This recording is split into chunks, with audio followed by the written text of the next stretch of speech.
Good afternoon and welcome, everybody. I would like to call the September 5th, 2024 Pinellas County Board of County Commissioners meeting to order. Before we begin, I would like to seek a motion for approval to allow Commissioner Peters. Thank you very much. All in favor? Aye. Okay, motion carries. If we could please rise for the invocation led by Pastor David Combe from the Gulf Coast Church of Largo, and remain standing for Commissioner Eggers to lead us in the Pledge of Allegiance. Let us pray. Heavenly Father, we thank you for this day, and we thank you for the opportunity to gather and to serve our communities. We're grateful for the dedication and the commitment of these leaders who have been entrusted with guiding Pinellas County. We ask that you grant wisdom and grant clarity to each member of this board as they discuss and decide the matters that are before them today. May their decisions reflect justice, compassion, and the greater good for all. We pray for a spirit of unity and peace in this meeting. May differences of opinion be met with respect, and may the outcome of today's discussions lead to the flourishing of all in our communities.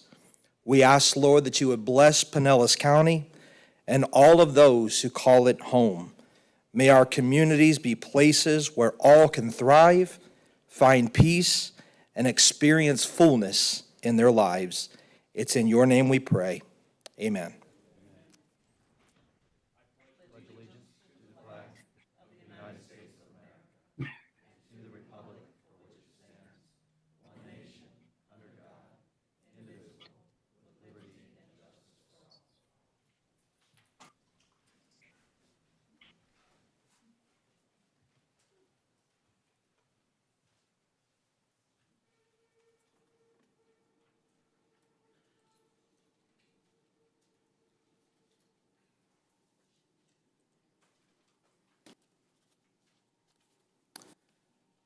Okay, for our proclamations today, I would like to invite Andrea Vendetti, Director of Community Engagement, and America Merkowicz from the Hispanic Outreach Center to join me at the podium.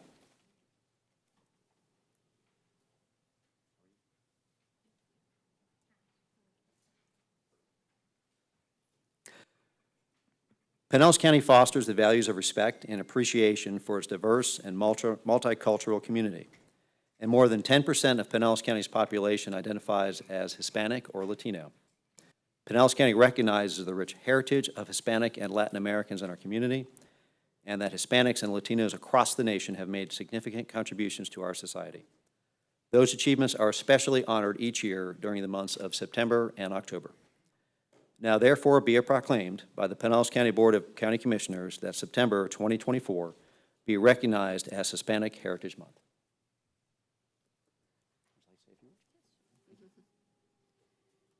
Good afternoon, everyone. My name is Andrea Vendetti, and on behalf of the Intercultural Advocacy Institute Hispanic Outreach Center and the entire Hispanic community, I would like to thank the Pinellas County Commission, the Pinellas County Administrator, Mr. Barry Burton, and Karen Yaham, Human Services Director, for this proclamation, which I'm honored to receive. Hispanic Heritage Month is a time to reflect on our community's progress.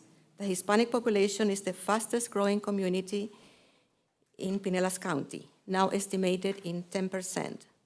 The cultural makeup for the Hispanic Latino community has changed dramatically in recent years. In 2000, we had a large immigrant group from Mexico, plus significant numbers of people from Puerto Rico and Cuba. Now in Pinellas County, there are people from all over the Latin world. The ICIA Hispanic Outreach Center is a culturally diverse organization that champions inclusion and belonging. We are the only multi-service center serving the Hispanic Latino population in Pinellas County. Our extensive experience working with the Hispanic Latino community, combined with the support of the Juvenile Welfare Board and from numerous Pinellas County agency directors, individuals, elected officials, and others, has enabled us to bridge the gap and provide essential services to the families. We have been focusing on bringing resources to the families through advocacy, counseling, crisis intervention, youth development, and leadership programs, English classes,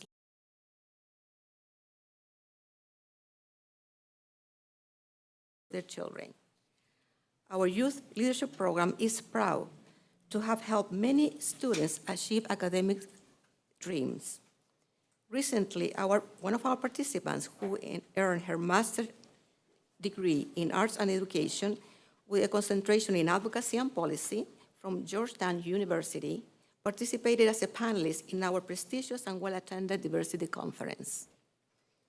We have provided residents with opportunity to address their immigrant needs through our clinics, staffed by pro bono attorneys. We are proud to be a VITA site providing free tax preparation. This year, we accomplished 406 returns. This year also, 8 participants of our citizenship classes in Tarpon Springs and Clearwater site became American citizens. We have successfully conducted workshops in collaboration with Pinellas County Emergency Management Department, Barbara Hernandez, Director of Communications, and Arelis Escalera, Outreach Coordinator, to educate our community on hurricane preparedness and safety measures. We have received tremendous support from Pinellas County and the City of Clearwater, and I'm proudly grateful to everyone who has assisted us in integrating the Hispanic community into the mainstream. Thank you again for this proclamation.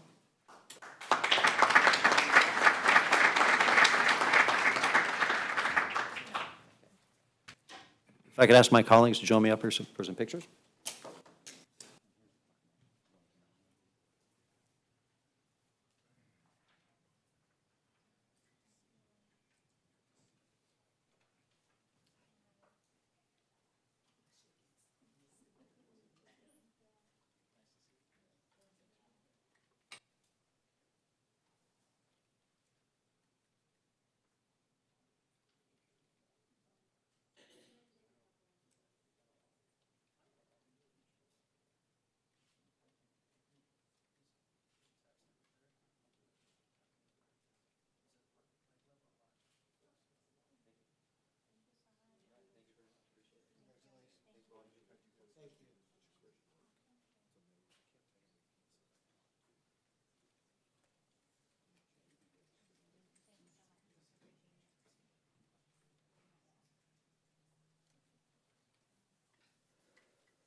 Next, our Hunger Action Month proclamation. So I would like to invite President and CEO of Hope Villages America and also State Senator Nick DeCinley to join me at the podium.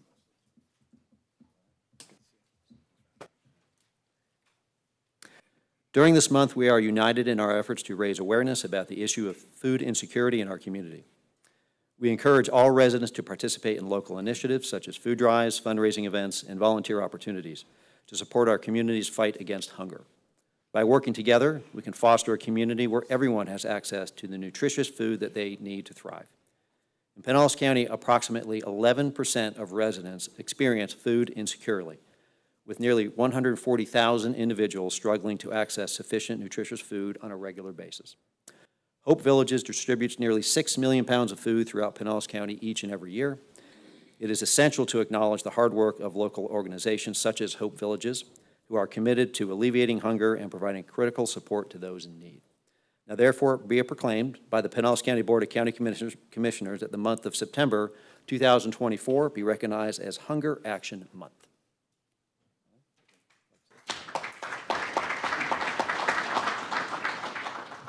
Thank you. Good afternoon. It's good to be here. As President and CEO of Hope Villages of America, September is very important for us when we talk about food insecurity. Obviously, we, as many of you know, and some of you obviously may not know in the public, we have a food bank right here on Druid, walking distance from our location right here, where we feed almost 7,000 individuals on a monthly basis. Collectively, we serve around 150,000 people on an annual basis. Unfortunately, that need is increasing due to many, many factors that I won't get into today, but these proclamations go a long way in helping this organization, many other organizations, get the word out, making sure that the community knows the folks in need, how to help. HopeVillagesOfAmerica.org is our website. Many opportunities to volunteer. We have thousands of volunteers every year.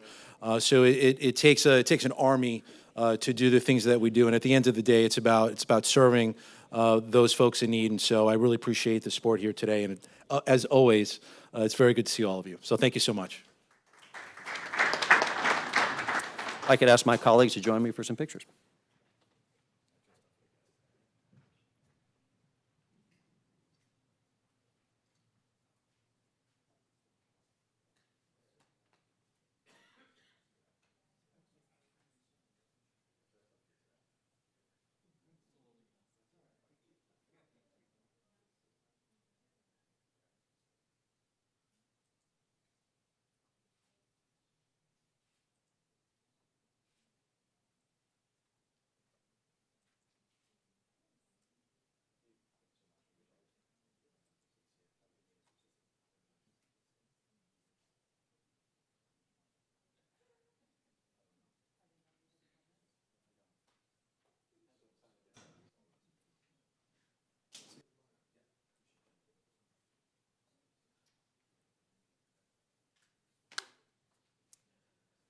So agenda item number 3 has been moved to our next meeting, which is September 19th.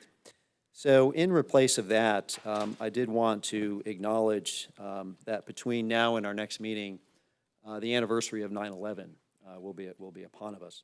And I wanted to thank Commissioner Eggers for reminding me of that today. And I have just a proclamation that I would like to read just to honor and remember that. Whereas Pinellas County and the citizens of our great country join with our fellow Americans across the nation in honoring and remembering those who lost their lives in the horrific terrorist attacks on September 11, 2001. And whereas we continue to support the families and friends who lost loved ones in the devastating events of this day, and especially our firefighters, police, and first responders who continue to step forward and serve our communities with dedication and vigilance.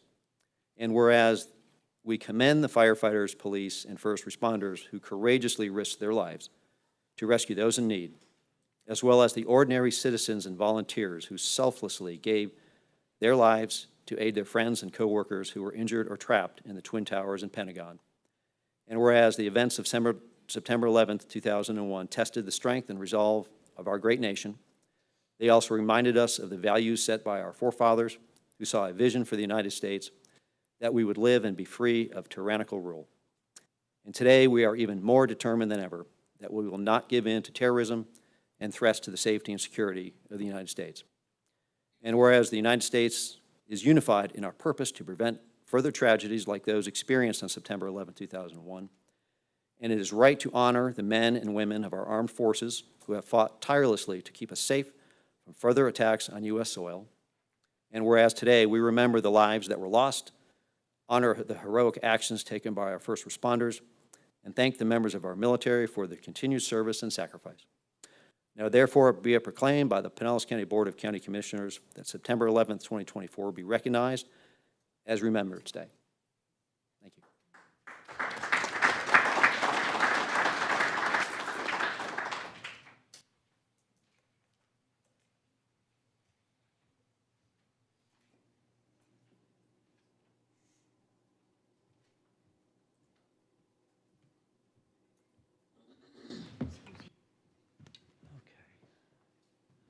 So now we are on citizens to be heard. Okay.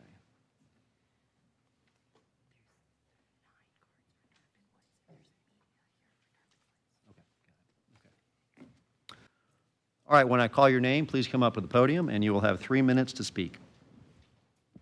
First, we have David Ballard Geddes Jr., which will be followed by William Nobles. Hi, good afternoon. David Ballard Geddes Jr. I live on Georgia Avenue in Palm Harbor. Nobody wants pickleball courts in our system of parks, nor do we want your pickleball of a court system parked in and on our water bill, benefiting a system of contrived water charges. The reclaimed water availability fee is a pickleball of a charge parked in the middle of my water bill.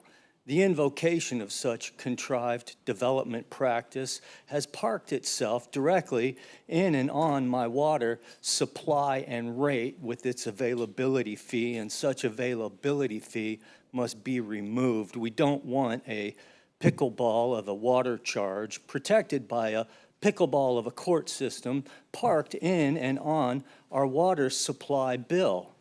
Also, our annual ad valorem property tax lien has yet another pickleball of a charge in on it as well. The non-ad valorem levy interpositioned in and on our ad valorem property tax lien is not based on the county millage rate as based on statute 197.3632. Based on my court experience, your pickleball of a court system is too constitutionally pickled to realize the difference between a county ad valorem property tax lien and a non-ad valorem third-party levy in its non-uniform billing system, which is being used to establish imposts and fortifications, aiding and abetting ad hoc third-party political usurpations in and of government, undertaking political function and power parked in and of state government, intent on privatizing government, invoked through such contrived development practices in the parking of its lawless charges. Your pickleball of a court system is playing in a park that is designated as off-limits to such prideful development practice in its pickling of charges, and shall not assume such prerogative as far back as the Danbury Baptist letter in 1801. Thank you. Thank you, David. Okay, next we have William Nobles, followed by Michelle Pendenza.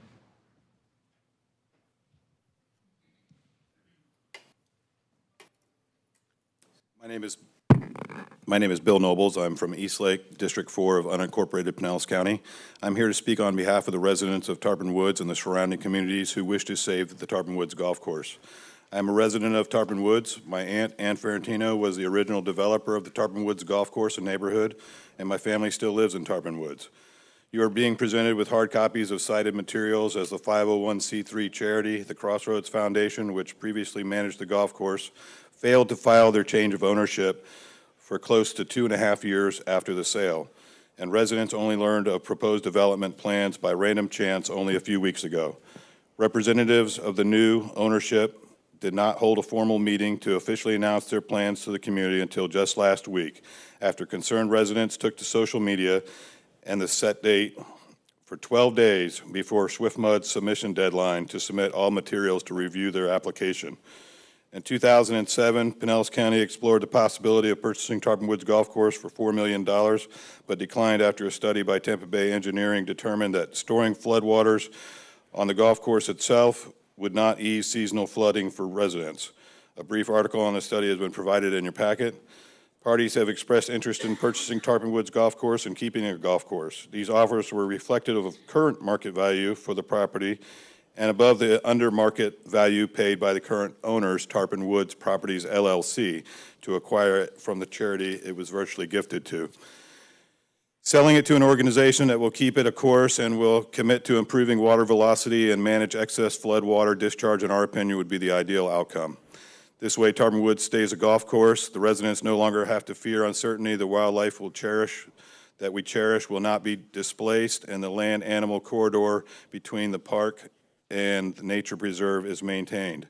Additionally, our property values will not be diminished, subsequently providing more tax revenue for Pinellas County. Under current flood plans, when the Brooker Creek water gauge at Tarpon Woods approaches 12 feet, or when a heavy rain event is expected to impact the area, such as a hurricane or tropical storm, the county deploys stormwater pumps within the Tarpon Woods neighborhood. County pumps move the encroaching water from the street and away from residential homes, emptying the potential floodwaters into the ponds on the Tarpon Woods golf course.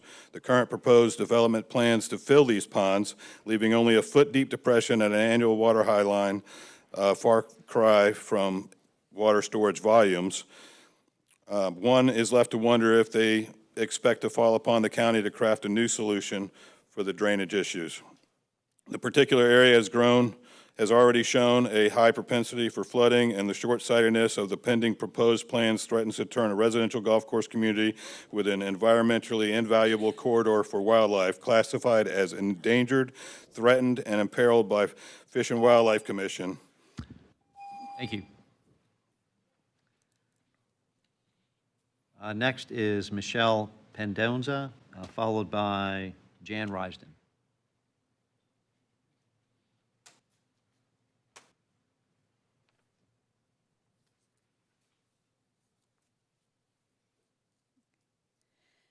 My name is Michelle Pendenza. I am from East Lake, District 4 of unincorporated Pinellas County. I am also here today to speak on behalf of the residents of Tarpon Woods and the surrounding communities who wish to save the Tarpon Woods Golf Course. As County Tax Appraiser Mike Twitty can attest, the proposed development and the stakeholders have already cost the county greatly in lost tax revenue, and the execution of the proposal will cost the county even more money due to the sheer size of the project's overlap with existing county assets. Tax revenue for the county will also fall with our property values if this plan goes through, as homes that were previously valued for their golf course view would now face either a chain link fence swamp, or the back of new housing developments that could be homes, condos, or apartment buildings. Representatives of the new ownership stated in their permit application to SwiftMud that the creation of the Brooker Creek Wetland Mitigation Bank project was not tied to any other development projects. Yet, in their meeting with the County Development Review Committee, it was made quite clear that they plan to use the 300-plus unused residential building units granted in the original master plan of Tarpon Woods development in the 70s to build housing on the uplands they will create when building the Wetland Mitigation Bank. It was stressed in the DRC meeting that they needed assurances they would have a clear path for their clients to build, but wanted to hold off on making the master plan adjustments until getting SwiftMud's approval, as they believe the conservation easement will protect the site and lock them in for construction. These residential credits were issued at a time when the Ridgemore subdivision did not even exist, and we feel the building credits issued in the 1970s should not apply to an area that has gone through 50 years of residential growth. In a meeting with the Pinellas County Development Review Committee, representatives of the Brooker Creek Wetland Mitigation Project were asked if they had any plans that would improve the flood zoning for existing residents. The representatives for the development group expressed that they had no plans to look into improving current flooding issues faced by existing residents, but expressed that they would try not to make them worse. When asked, representatives for the project projected 242,000 cubic yards, or 13,000 truckloads of earth would need to be removed from the existing location. Tarpon Woods Boulevard is a narrow 2-lane road that is already facing questions if it can support the traffic of Ridgemore residents if they are rerouted to solely use Tarpon Woods Boulevard during the construction of the Brooker Creek Bridge project. Those issues become compounded when combined with concerns about Tarpon Woods Boulevard's ability to support the wear and tear of 13,000 truckloads of potentially contaminated earth. Thank you. Thank you. Next, we have Jan Risden, followed by David Pearson.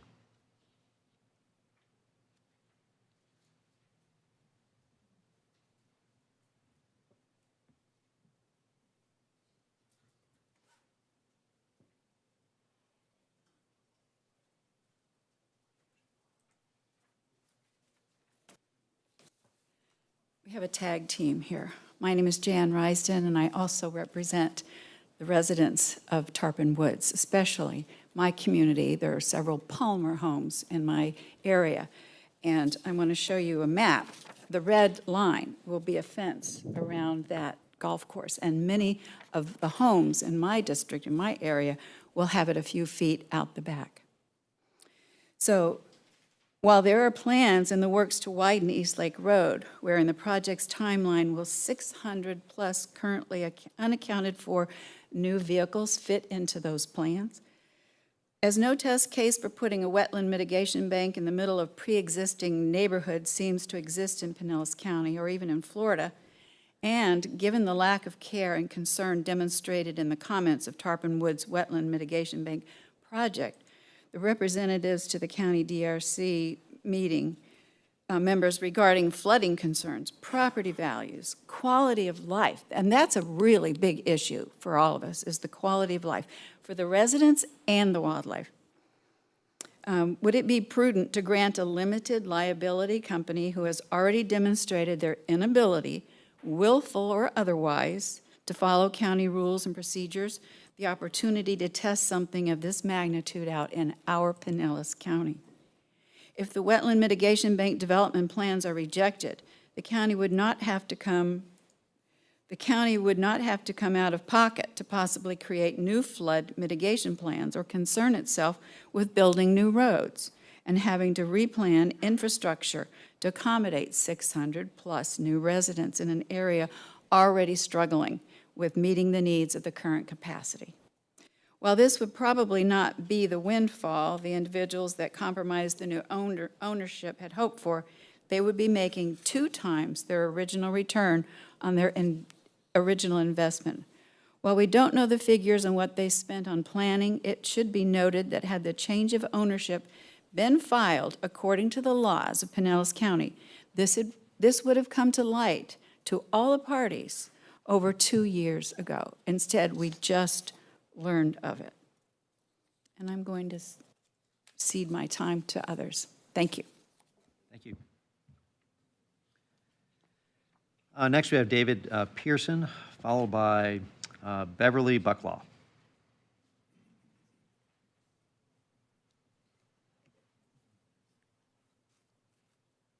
My name is David Pearson.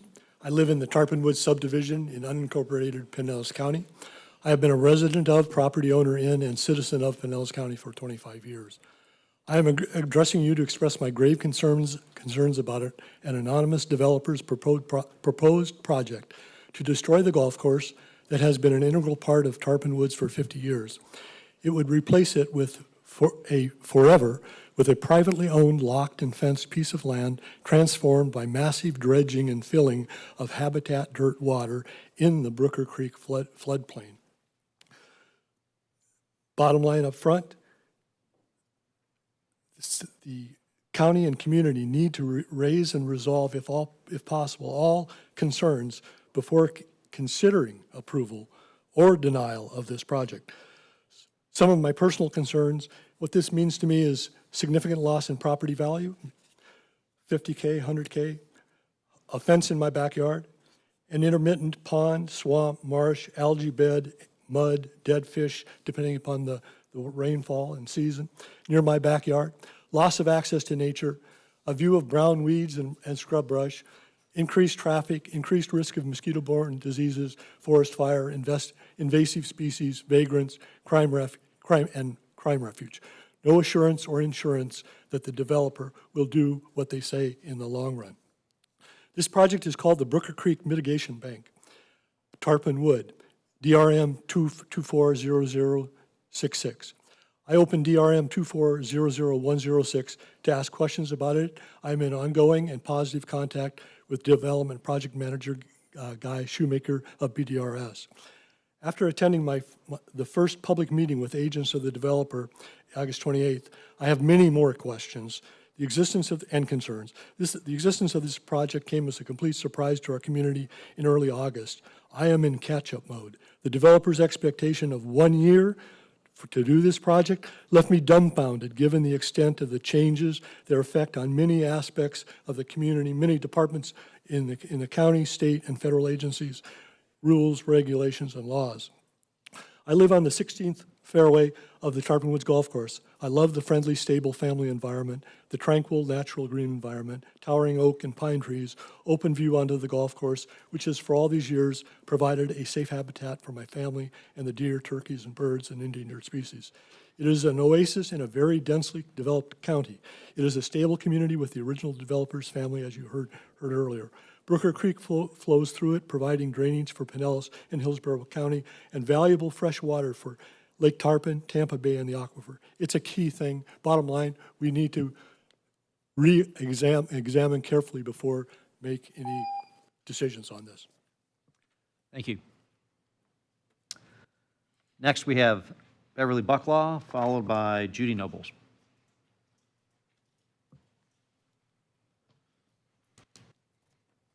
My handwriting must not be very good because it's Beverly Bucklew.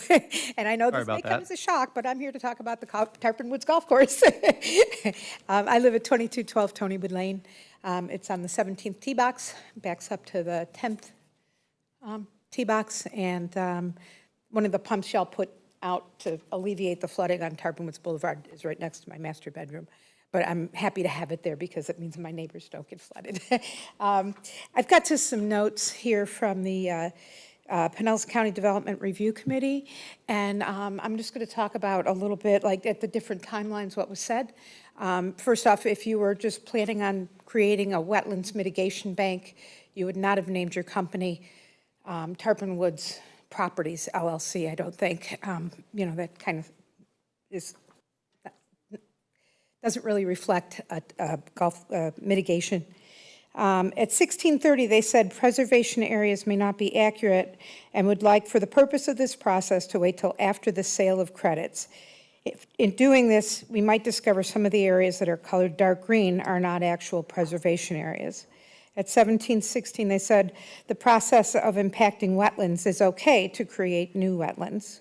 At 1938, they said that from our standpoint, it doesn't really matter because everything that is happening is going to be intended preservation conservation use. And then at 2215, they said we wouldn't change the map before the project was completed and credits are available to sell. At 2258, for example, a new subdivision coming in, we wouldn't do that map adjustment until after, we had the site plans completed. We are under construction once we know everything, like, because things can change, and then we do it afterwards and completed something. We don't want to have to go through the process again. At 24 minutes and 13 seconds, I said, once conservation easement goes down, we are locked into construction process moving forward. And at that point, adjust map and maybe tiny tweaks, who knows, to the map. At 2550, they say residential credits hold over for master plan. Client would like the opportunity to move in the future the location of those sites for future development. At 26 minutes and 10 seconds, they said we want to have the opportunity in the future to develop on uplands areas. We want to be clear about that. At 27 minutes and 40 seconds, preservation adjustment of moving the lots will be done later. At 1 hour, 10 minutes and 50 seconds, 242 cubic yards of fill is to be removed. At 1 hour, 26 minutes and 20 seconds, they said upland pine area is contemplated for future development. How can that be transitioned in the future without doing that now? They're trying to hide the full plan from the residents and from Swiftmud. That's it. Thank you. Thank you. Next, we have Judy Noble, followed by Jim Hanley.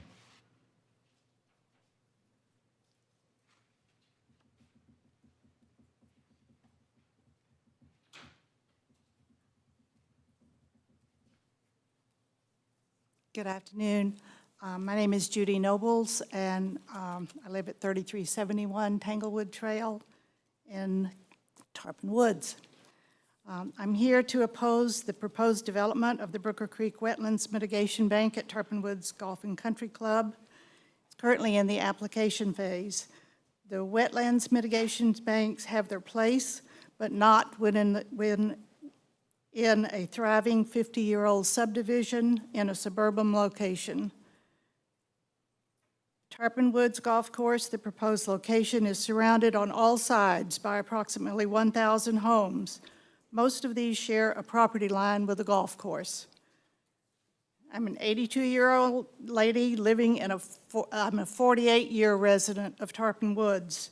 And like my neighbors, I love living in this quiet subdivision along with a huge variety of wildlife who make their homes here too.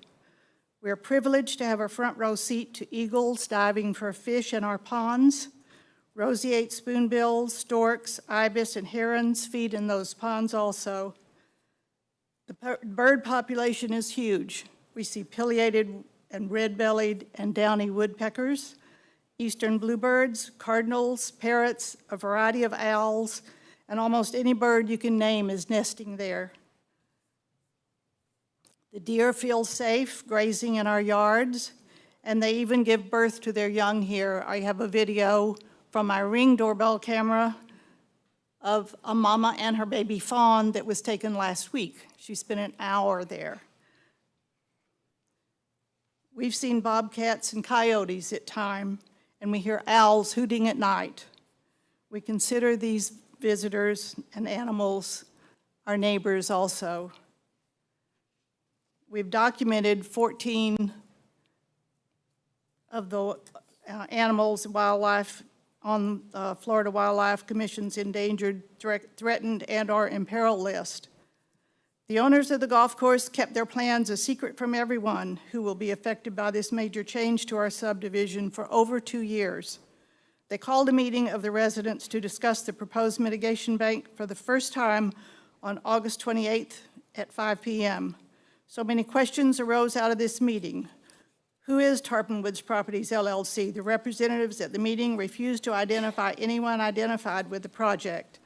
The application indicates a person named Jamie Rand will be manager. Who is he and what qualifications does he have? Why are they doing this? We really don't understand the need to destroy the golf course in our backyard. We feel it's going to ruin our community.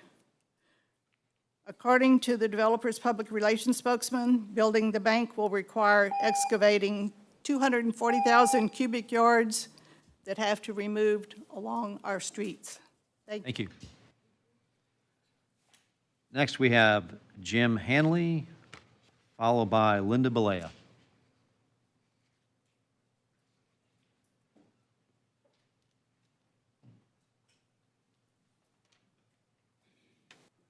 Good afternoon. I'm Jim Handley. I live at Oak Ridge Drive in Tarpon Woods community, and I'm also here to advocate to save the golf course that's in our community.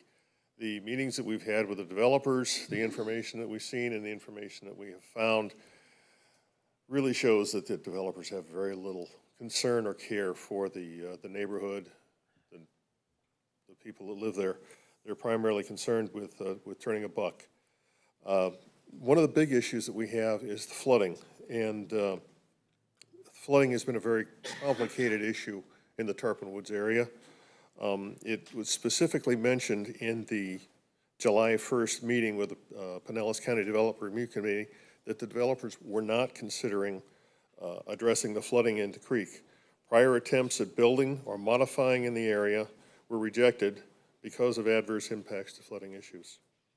The new owner's PR representative stated at the Tarpon Woods Golf Course meeting on 8/28 that their plans would reduce flooding, and yet the permit application indicates that it will not. The engineer spoke again at the August 28th meeting that they were going to create a large pond to hold flooding water. However, studies have shown that a retention pond in the floodway will not reduce flooding in the neighborhood. As I said, the dynamics of our flooding are complex. The source of the flood is about 30 feet above the elevation of Tarpon Woods, and outflow of Brooker Creek is controlled by the level of Lake Tarpon, which is controlled by Tampa Bay. Floodway encroachment and proposed wetlands are shown in the middle of the Brooker Creek floodway. Some notes out of the Florida Division of Emergency Management publication Quick Guide states, for any proposed floodway development, the applicant must provide evidence that no rise will occur or obtain a conditional letter of map revision, CLOMR, before a local floodplain permit can be issued. Experienced registered professional engineers must make sure proposed projects either won't increase flooding or any increases do not impact structures on other properties. Also in 2007, TBE Cardno performed a feasibility study called Tarpon Woods Stormwater Feasibility Study for Pinellas County Government Public Works Department from Ridgemore Boulevard to Tarpon Woods Boulevard, PID number 921321. The final report was published in September of 2007. 7 alternatives were investigated. The first one, Alternative 1, floodplain storage pond, involved 97 acres of the golf course would be turned into a storage pond. They found that it solved no flooding problems, did not stop the roadway flooding, and was deemed infeasible. Our biggest concern right now is not only the flooding in the area, the saving of the wildlife. Thank you. Thank you, sir. Next, we have Linda Balea, followed by Kelly Page.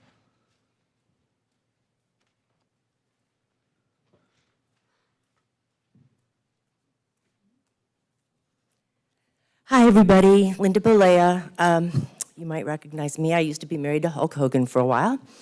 But I have been a resident of Pinellas County for 40 years, and I've seen it grow over all those years. I recently just moved to Tarpon Springs. I myself plan on building a small home, a single-family residence there in that area, but it is the opposite end of the Brooker Creek. And there's no telling what would happen with that much construction happening up that way just a few miles. These residents here have a real concern with what's happening. And this is not just happening here in Tarpon Springs. It's happening all over Pinellas County. You guys have seen the growth, I'm certain of it. And, you know, we don't want this to look like the Republic of Russia with all these little teeny, you know, condos that people are building that, you know, for the tourists. We live here. We don't want all this stuff happening here. And can you even imagine the impact on these residents that have been there that long, aside from the animals? That many trucks of construction, how many years that's going to be, that they're going to be subjected to that, I think it's terrible. You know, and I think that this is a concern that goes on in other areas of Pinellas County, not just Tarpon Springs. And I think we need to be a little pickier about who we let come in our backyard, who we let build, what developers are doing, and are they really going to make this a better place? Or is this just a quick kill in their pocket and then they, you know, hit the road to wherever they live? So I think we really need to give this some thought and be a little bit pickier about who and what we let happen in our beautiful community. Thank you. Thank you. Kelly Page, followed by Cassandra Cole.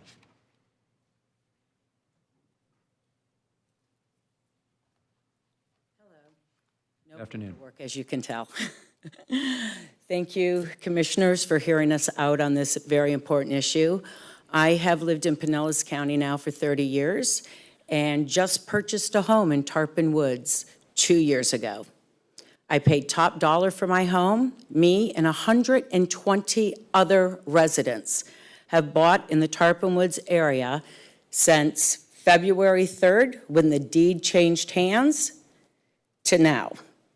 We were at peak market value, which will change if this is allowed to happen.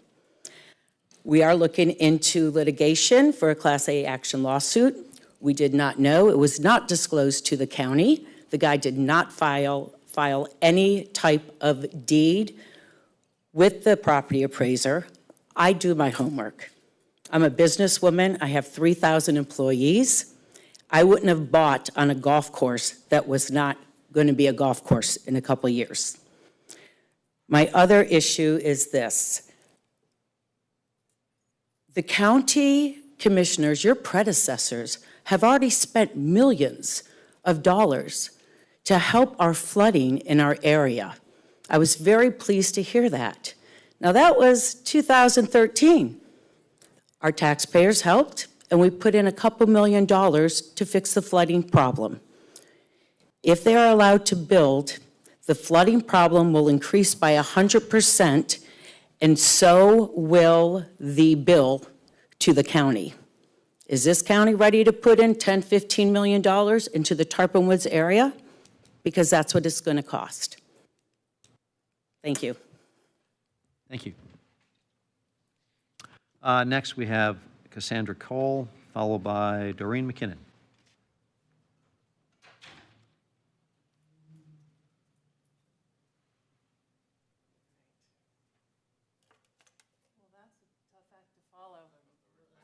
Oh, here's another one. That's a tough act to follow.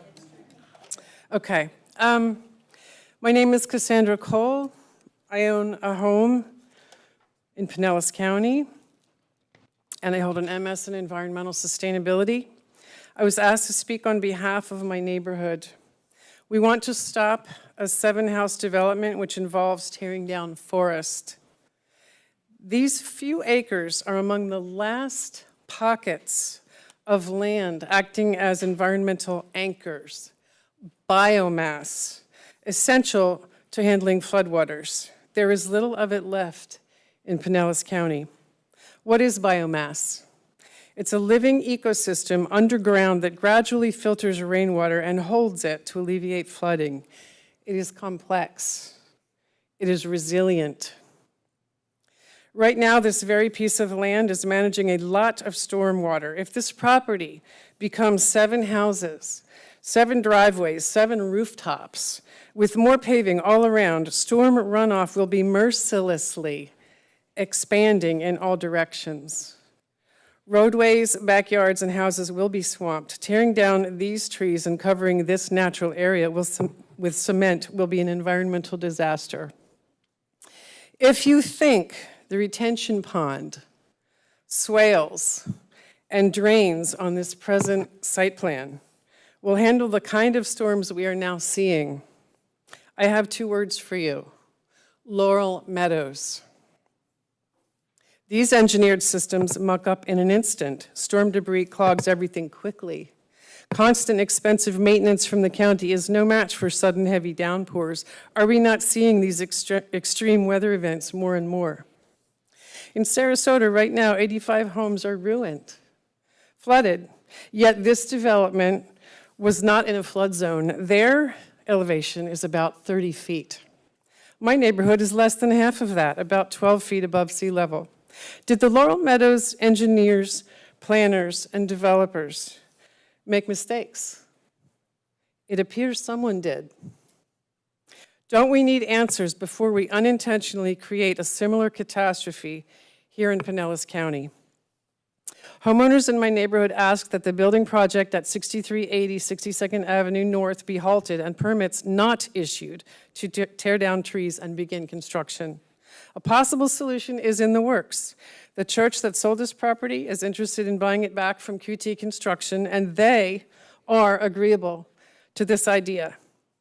My neighborhood believes this land should then be protected by the county from development and once again designated as green space, as it was in the 80s. If, on the other hand, this project should continue, the people of my neighborhood would like to know who is responsible. Thank you. Thank you. Okay, next we have Doreen McKinnon, followed by Karen Hoddle. I apologize if I didn't get that correct. I'm Doreen McKinnon, and I have lived at 6294 60th Avenue for over 30 years. During that time, we have had consistent wet season flooding, even though we are not directly in a flood zone. Recently, the building of 7 houses was approved on a vacant lot directly behind the homes on 60th Avenue North. That lot currently has standing water that runs off onto adjacent properties with every rain.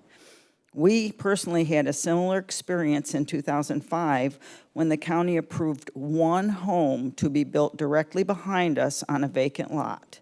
The mature trees were cut and the property was filled in order to build the new home. Their property is elevated above ours with their roof only 6 feet from our back fence, and their runoff drains directly onto our property.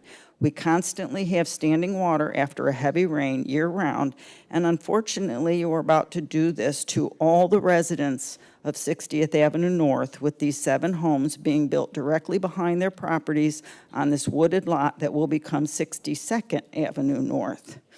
Lastly, I wish to remind you of the Muni Code 166.1, number 2, that states, the stormwater runoff should not exceed the runoff from the site in the undeveloped state. Developers always ignore this. Thank you. Thank you, Doreen. Next, Karen Hoddle. Which will be followed by, on Zoom, Wendy Zabo. My name's Corinne Hodel. I live at Tonywood Lane and Tarpon Woods, and I fully am opposed to this mitigation bank. The mitigation bank they are proposing for Tarpon Woods is not some fairy tale environmental company, what they're portraying at all. When asked about what previous projects they had in mitigation banking, he showed us pictures of ponds with lily pads in them. They're gonna fill in the ponds, they said. They're gonna not have that. They're gonna pretend to have fake nature there and do some restoration, as they call it. But we currently have a beautiful habitat, beautiful turkeys, wildlife. Even though it's a golf course, there is a lot of wildlife there. The project that they do have is something in Hillsborough County called Bullfrog Mitigation Bank. And it's a horrible looking area because it's in the middle of nowhere and it's natural Florida. It is truly natural Florida. I mean, they are trying to do something. They do controlled burns there. And there's no residents around here. There's no homes around here. So they don't have any experience with what this environment that we have in Tarpon Woods is. We are a golf course community, and they are coming in to make it not like this. And this is not what the people bought in for. It is not what our residents need. What they propose is something, yes, in the middle of nowhere and a big boundary around it, and that is just unhinging for the residents in this neighborhood. You cannot imagine just going from something at least as controlled as mosquitoes, things of that sort, and just having, right now, they're not mowing the lawn in the golf course, the current golf course owners, and the grass gets up to about 2 or 3 feet right behind there. So with the chain link fence and just wild grass growing, it's gonna be Moccasin City, it's gonna be just terrible. I strongly urge you, commissioners, please do not let this happen to this neighborhood. Please take in all the feedback, and lots of people can't be here because they are at work. So please understand, there are many more like me, there's many more like the people you've already heard. Thank you. Thank you. Okay, next we have Wendy Zabo on Zoom. Thank you, Mr. Chair. Yes, 2 individuals pre-registered to speak on this item. Wendy Zabo, if you're in the Zoom application, can you please raise your virtual hand so we can unmute you? It doesn't appear Wendy has joined us today. The next individual is Laura Pennington. Ms. Pennington, if you're in a Zoom application, can you please raise your virtual hand so we can go ahead and mute you? Can you hear us? I can hear you. Can you hear me? Yes, please state your name and address, and you have 3 minutes. I'm Laura Pennington. I live at 3107 Belmore Road in Tampa. And actually it was Wendy who reached out to Florida Voices for Animals, which I am a board member of, concerning some horse abuse that she had personally witnessed at the County Day Stable, which is associated with County Day World Montessori School. And she, along with reaching out to us, she sent us some video of a horse being repeatedly struck in the face over the course of several seconds. And then also some Facebook posts concerning some ponies that are quite miniature ponies being ridden by people who should not be riding a pony. They are very much overloaded. And basically, it comes down to the fact that, you know, she witnessed this animal cruelty going on. And it is in violation of Florida Statute 828.12, which prohibits animal cruelty and overloading. And so I looked at this stuff, and it's really quite disturbing stuff. It's, you know, I've ridden horses myself. My daughter has ridden horses all of her life. In fact, we went to many of these Pinellas County Horse Association shows and so forth. And I haven't seen this kind of abuse like this in the past. And it was quite disturbing on many levels. One, because these poor ponies are just absolutely back-breaking, you know, rides that they're experiencing. The horse that repeatedly gets whipped and hit in the face and so forth is just really hard to even stomach. But I also wanted to mention that beyond that, this is a safety issue because, like with any animal, just like a dog that has been mistreated and abused over years of time, they can act out. And you see some of the acting out in the video where she's repeatedly beating this horse and it does try to buck her off. And so you can see that, anyone trying to ride this horse going forward is risking their own safety. And if it's associated with the school, then you're talking about children risking their safety because, basically any animal treated in this manner will act out, bite, kick, try to throw you off, and so forth. So I would just respectfully ask that someone investigate this, take a look at the videos, enforce the law that we already have on the books, and, protect these animals and protect the children who are riding them.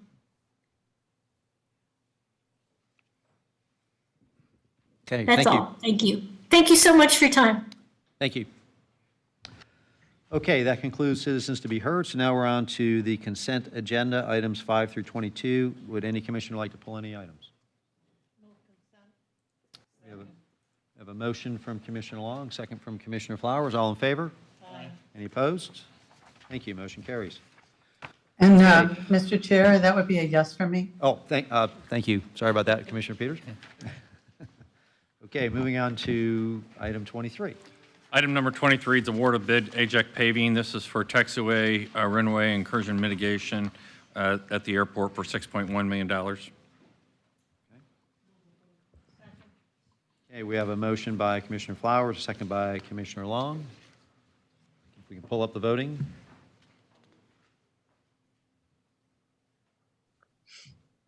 And again, Mr. Chair, that would be a yes for me. Okay, thank you. Okay, motion carries. On to item number 24. Item 24 is award of bid to Smith Industries with Smith Fence Company. This again is for perimeter fencing at the airport, $952,000. Okay, we have a motion by Commissioner Long, second by Commissioner Flowers. We could open up the voting, please. Commissioner Peters? That would be a yes. Okay, thank you. Motion passes. Item number 25. This is a lease with the U.S. government, and this is for the TSA's office space at the airport. Okay. Okay, we have a motion by Commissioner Long, seconder by Commissioner Latvala. We can open up the voting. Commissioner Peters? That would be a yes for me. Thank you. Okay, motion carries. Item 26. This is conveyance of the deed from the Board of Trustees for St. Petersburg College Trust for the vet clinic, or for the vet college over to be used at our animal shelter. Okay. Okay, motion by Commissioner Eggers, second by Commissioner Long. If we can open up the voting. And I'm a yes. Thank you. Motion carries. Item 27. This is a second amendment to our architectural consulting firm. This is for various different construction projects, and they provide this. That's paid for out of the project budgets, but one of the big ones is some modifications out of the elections office. Okay.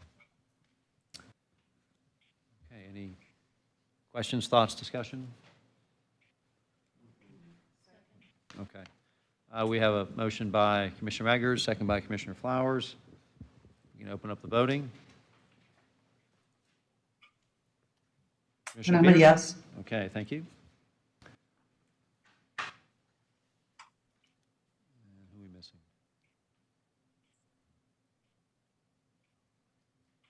Charlie? No, who are we missing? Eggers. All right. Okay, motion carries. Item 28, and we do have one public comment on item 28. Okay, item 28 is an application received from the Arts Center Association for the Marion Arts Center. Under our capital program funding guidelines for Category D projects, in order for staff to evaluate those projects, it takes your authorization for them to go through that process. So this is not requesting your approval, it's simply authorizing Brian to go through the normal process they use for these large of capital funding requests. and then that will come back to you with a recommendation based upon the program criteria that we have. Okay, great. Okay, before we take a vote, let's go to public comment on this. I'm probably going to mess this up, and I apologize in advance. Hawaida Afan? Okay. Hello, thank you for granting me the opportunity to speak. My name is Hawaida Afan. I am the Executive Director of the Maureen Arts Center. I am here to express the crucial importance of your support for our proposed redevelopment project, which includes the significant relocation of the Chihuly Collection. Arts Center Association, DBA Maureen Arts Center, is launching a capital project to construct a new and expanded building at our current location at 719 Central Avenue in downtown St. Petersburg. This state-of-the-art facility will seamlessly integrate the Chihuly Collection, currently housed across the street at 720 Central Avenue, into a single cohesive space offering visitors a unified visitor experience. We're seeking $15 million in funding for this transformative redevelopment, and this significant investment will elevate the Arts Center into a premier cultural and artistic hub with the Chihuly Collection at its heart. The total cost of the project is estimated at $30 million. The Arts Center has been a cornerstone of the community for over a century, offering accessible and inclusive opportunities for creative expression, education, and cultural enrichment. You are all aware that our community has grown and evolved, and so must our Arts Center. The redevelopment of the Arts Center is not just about expanding our physical space, it's about ensuring that we continue to serve as a vital hub for creativity and economic vitality for generations to come. This redevelopment will have a profound economic impact. According to the economic impact study provided as part of our application, this project will significantly boost tourism in Pinellas County. Visit St. Pete Clearwater's visitor profile studies consistently show that the St. Pete Pier is the most visited attraction, followed by the Chihuly Collection and the Dali Museum, a trend that has been ongoing for the last 3 years. This underscores the importance of our redevelopment in sustaining and enhancing these visitation patterns. The economic impact study also illustrates that we can sustain more than 80,000 in incremental attendance and more than 30,000 incremental room nights every year with the new project. By drawing more visitors to our city and increasing our capacity for programs and exhibitions, we will continue to contribute significantly to the local economy and support the thriving cultural tourism sector. The new building with the Chihuly Collection seamlessly integrated will enable us to deliver world-class art programming and provide state-of-the-art facilities for local artists and create an inclusive space that welcomes everyone, residents and visitors alike. This capital project is a strategic priority for the Arts Center, and this strategic direction has been carefully developed by our Board of Trustees since 2001 to align perfectly with our mission of connecting people with art through community-oriented art and art education. Thank you. Thank you very much. Okay, Darylyn, did you get the motion, the second on that? Yes. Okay, thank you. If we could open up the voting. Any other comments from board members? No? Okay. And I'm a yes, Mr. Chair. Thank you.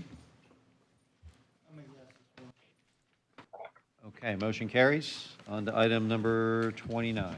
Item number 29 is the First Amendment to an agreement with BVK for advertising and promotional services at the Convention and Visitors Bureau. You had some questions on Thursday. Brian Loack is here if you have questions that you would like him to answer. Commissioner Eckers? Yeah, so this obviously just an extension for a little over a year. And so has the process for the bidding for the next 5-year contract started yet? What's going on with that? And when does that begin? So this is actually not an extension for over a year. It's the current contract would end, I believe, in February, and this would extend it through the end of the fiscal year next year. Oh, okay. And right now, we the plan would be to put out to bid in, put the RFP out in January. Right now, we've put that together, but the big thing here on this is that we've got to align our agreement with with the fiscal year. It doesn't make any sense the way it is now. And the way that the advertising agencies do the media buys, they do their winter and fall buys at a certain time, and then the spring and summer buys at a certain point in time. And right now, this just, if we were to switch vendors, it would be in the middle of the time to make those and make the plan. So this is to align everything with the fiscal year. And starting in January with that gives you plenty of time to do it the right way and get the right person or right company on board. Yeah, so either we would continue, would go out, and we've got an entirely new team at Visit St. Pete Clearwater, including CMO and marketing team, and so we think it's responsible to go out and test market, see what's out there. And whether it be the current vendor or a different vendor, this would provide for a continuity of service and ad buying moving forward. That was my main concern, that we did it early enough that provided an objective approach to finding the right group, and that we don't get too tightly squeezed at the end and we are kind of forced to go with an incumbent. And I'm not saying anything negative about the incumbent when I say use the word forced, but that was the wrong choice of word. But just that we're kind of have to do what we may not necessarily want to do at that time, so you're comfortable. We're extremely comfortable. Okay, thank you. Commissioner Justice. Thank you, Mr. Chairman. Can you just talk kind of globally about what they handle and what services that we're looking to continue or change, or just kind of global what our marketing strategy is? Yeah, so globally with marketing, we have a number of different agreements with vendors. We have agreements with companies in representation over in the UK, and they handle both marketing, advertising, as well as PR services. For the UK, we have one in Germany that handles the same marketing, PR, and trade objectives over in Central Europe. And in addition to that, we have MMGY, which is our PR firm for domestically as well as in Canada. And then on the marketing side, here the two larger contracts. One is for traditional marketing, as most think of, and they do all the creative, all the planning, all the media buys, and all the advertising buys. And then we also have a separate marketing contract that does some similar aspects on the digital side of things, but also manages our websites. They do SOEs for our marketing, and right now we've really put an emphasis on getting both of our, what folks would say, traditional and digital, to classify the different agencies. We're getting them to really work together, and it's working well so far. So we're happy about where we're at. Thank you very much. Thanks, Brian. Any other comments, questions? Okay, will of the board?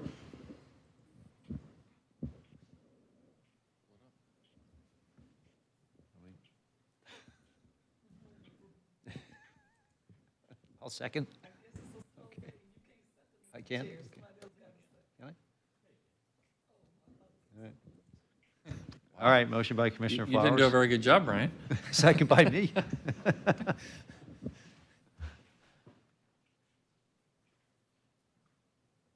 I'm a yes, Mr. Chair. Thank you.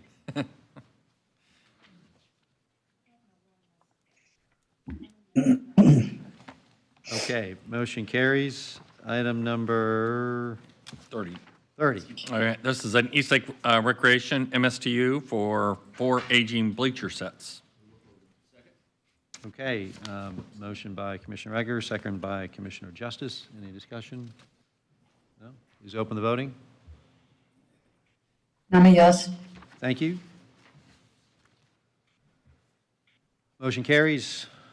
Item 31. First Amendment to the Loan and Exchange Master Lease Agreement with the St. Petersburg Foundation. You had a great presentation from them. It was a great presentation.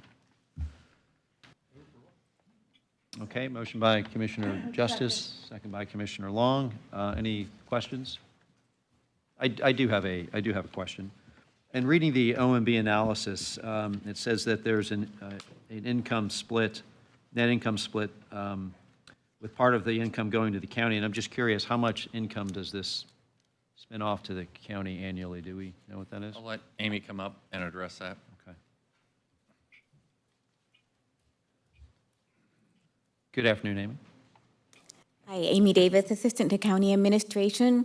Happy to be here.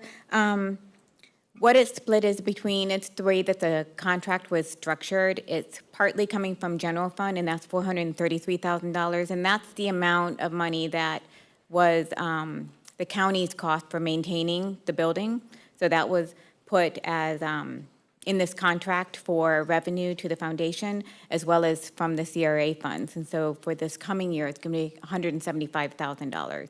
It was $200,000, and it's been reduced to $175,000.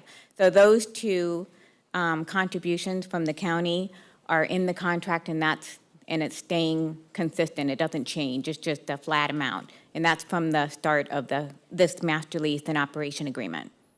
Okay. Okay. Thank you. Okay. Okay, we have a motion and a second. If we could pull up the voting.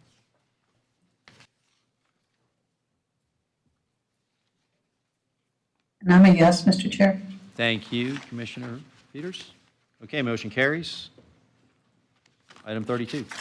So the affordable housing project for Indigo Apartments by Sunrise Affordable Housing Group, 801 Chestnut here in Clearwater.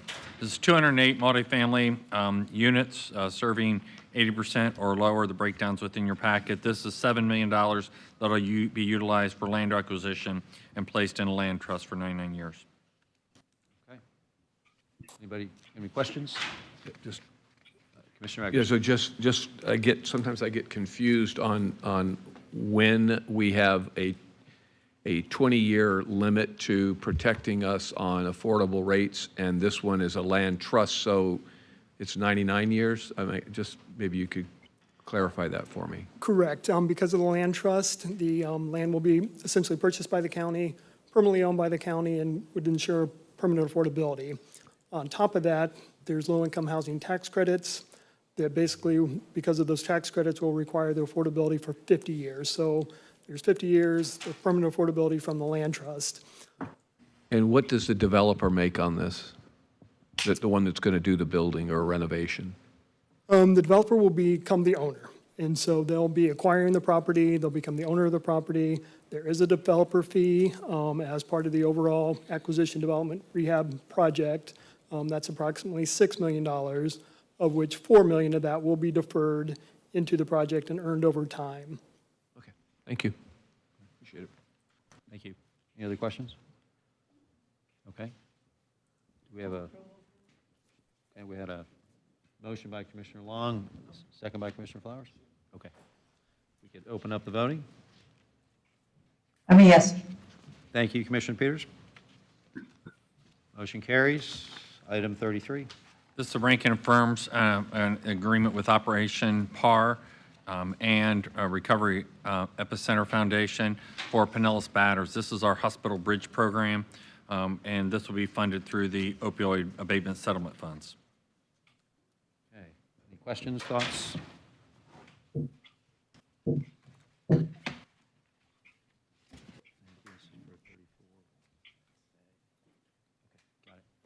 Do we have a motion? Okay. Motion by Commissioner Long, second by Commissioner Flowers. If you can open up the voting. I'm a yes. Thank you, Commissioner Peters. Motion carries. Item number 34, and we do have a public comment on item 34. Okay, this item is a resolution providing for golf cart usage on additional roadways that'll be codified with the map, and this is in the Highland Lakes area in Palm Harbor. Okay. Don? Commissioner, thank you. It was brought to my attention that the resolution that's in your packet in Section 5 has an effective date that has a blank in it. What staff is proposing is that be October 1st of this year. That will give staff time to get signage up in the area pursuant to Chapter 316 of Florida statutes. So I'd ask that any motion you take include that the October 1st, 2024 day be put in as the effective date. Okay, thank you, Don. Okay, any board member comments at all before we go to public comment? Okay. Okay, Henry Samuel, you have three minutes, sir. Henry Samuel, 3844 Tarpon Point Circle. I'm here representing our 2,668 families, and we appreciate this, what you've done for us.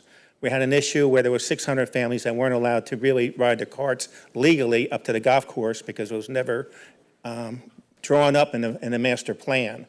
But since then, this has all changed, and I want to thank the people at the county for coming out and meeting with us many a time. Even Sheriff Bob Gualtieri came out with Jackson, Captain Jackson, and a couple of lieutenants and other people, and rode the golf carts on the streets we were talking about. We have 25 miles of streets in Highland Lakes. We had a mile and 1/4 where we're not allowed to drive on the boulevard. Now, I know they're going to open up the boulevard according to your engineers, and there is a statute that says 2023 where the state has approved to be able to ride on the sidewalks. Now, I know this isn't going to be in there, but I'm thinking somewhere down the future, we might have to revert back to being on the sidewalks for that 1 mile and 1 1/4, only because of safety issues. But we're excited about this whole thing going on right now, and we appreciate everything everybody's done for us. Thank you, sir. Thank you. All right, what's the will of the board? Move approval. Okay, thank you. We have a motion by Commissioner Long, second by Commissioner Eggers. If we could open up. Does that include the, adding the October 1st date? Thank you, Don. Please. Move approval effective October 1st. Thank you. Thank you for the reminder, Don. Okay. We could open up the voting. I'm a yes, Commissioner Peters? Mr. Chair. Okay. Thank you. Motion carries. On to item 35. 34. Okay, item 35. This is package number 3 for manufactured home wastewater communities. This is for Bel Air Mobile Home Owners and Tropical Gardens Community Association. And again, this is the agreement, and then the contract award of bid is on item 36. Okay. Thank you. Any questions, thoughts? Commissioner Eggers? And just again, for the record, as long as the owner continues to operate this facility like it's designed to do, the money that we've invested is good. If they decided to change what they're going to do there, that money can be clawed back. Yeah. Yeah. Yes. Thank you. Appreciate that. Second. Okay, thank you. We have a motion by Commissioner Flowers, second by Commissioner Eggers. If we can open up the voting, please. I'm a yes. Thank you, Commissioner Peters. Motion carries. On to item 36. And this is the contract award to Cathcart Construction for the same. Okay, we have a motion by Commissioner Flowers, second by Commissioner Long. Any discussion? Okay, we can open up the voting, please. Commissioner Peters? I'm a yes. Thank you. Who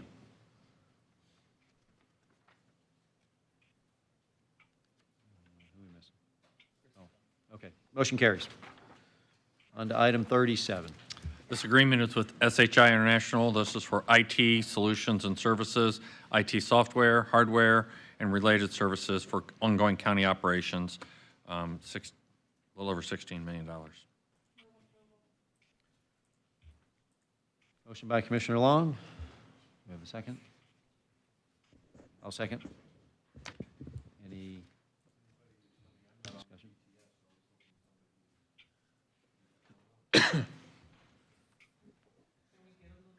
Yeah, good. Jeff, could you come up and speak to this, please?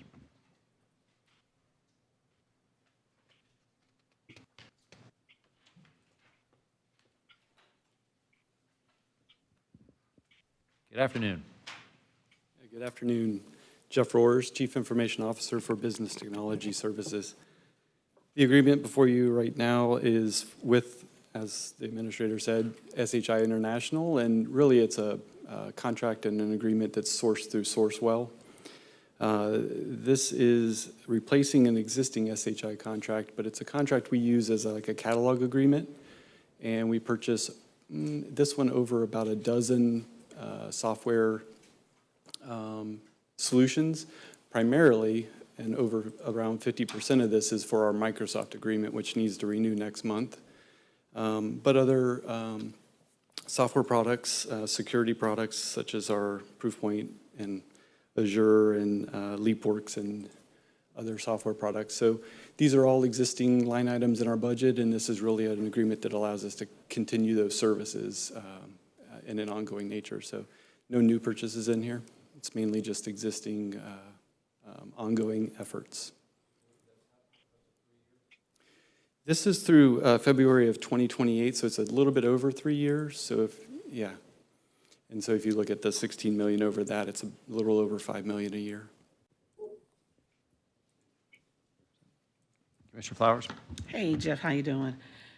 Included in this contract, have they provided any additional safeguards related to security systems or possible attacks, through different modules that are within the Microsoft programming, which seems to be a way that some of the bad actors are entering into different government systems now?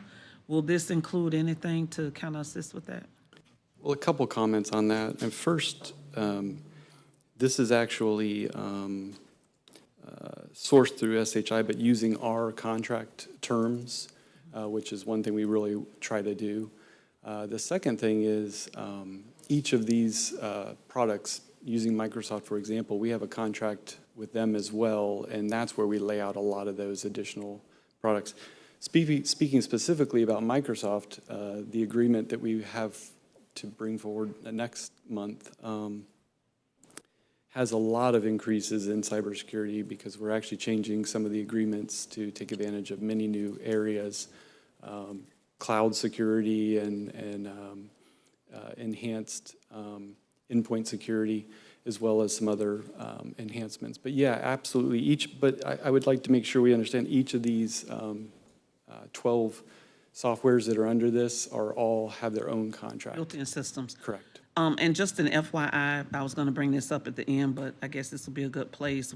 Today we had one of our committee meetings with the Florida Association of Counties in preparation for our legislative conference, and one of the areas was to put forward legislation requesting additional funding, reoccurring funding to provide government systems, and we included constitutionals if they so desire, if they have that relationship with their county government systems, to help fund some of the cybersecurity software so that it assists across the state of Florida. So by that time, maybe we'll have an answer and maybe able to get some support financially on payments for things like this. Thank you, Mr. Chief. Thank you. I have a question for you, Jeff. Does this include any enhanced AI capabilities going forward? I know that we have availability of Copilot in our Microsoft suite, but. Yes, no, not today. These are the 12 primary softwares that are being procured through this catalog agreement are existing products that have been around for a while. So this is more like business as usual agreements, not to say some AI capabilities wouldn't be included in some of those software products and services as we go forward. But this primarily is a continuation of business today. Got it. Thank you. Okay. Any other questions? No? Will the board? Do we have a motion? We have a motion and a Oh, we do. second, Mr. Okay, Chair. great. Thanks. Well, if we could open up the voting. Commissioner Peters? I'm a yes, Mr. Chair. Thank you.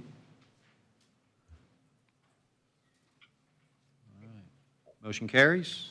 Thank you. Thank you, Jeff. Moving on to item 38. This is an agreement to receive E911 trust monies from the state of Florida. This will allow us to be compliant with state requirements by fiscal year 2027. Okay.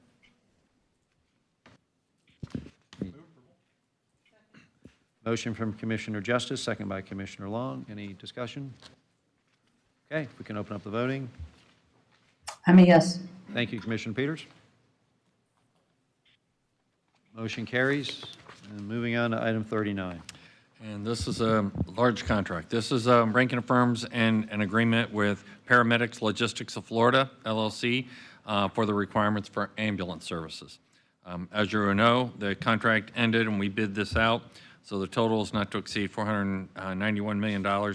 This represents an increase of $11.2 million or 14% over the current cost, which was not unexpected. We had planned for that. We remember we had to modify the contract for even hiring, and this brings that full circle. This was done through competitive bid, And so it is recommended for your approval. All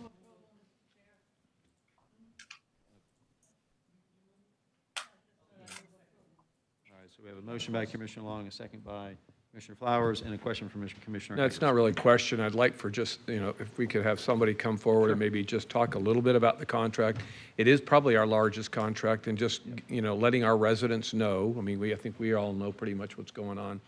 Letting our residents know kind of what this is, what it signifies for them. They did a lot of work on this. Yeah, I'm sure they'd like to talk about it. Yeah, that'd be great. Thank you. Good afternoon, Jim Fogarty, the Bureau Director for Safety and Emergency Services. Yes, Commissioner, this is a very large contract.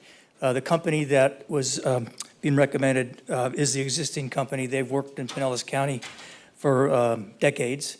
The contract, when it was put out for competitive bid, there were three bidders that responded, and the contract was evaluated mostly on the basis of quality, about 80% based quality and 20% based on the cost. And this bid was awarded, the vendor had the highest quality and the lowest cost of all three bidders. It continues the successful partnership that we have. This company handles about 200,000 transports a year. The contract includes expanding their fleet. They have an additional 10 BLS ambulances and 5 ALS ambulances, and all in all improves the quality and service to our citizens. We expect the net revenue per transport to be about $450. We pay the company about $300. The company, the county bills, and the net benefit to that is about $400 positive revenue to the county for each transport.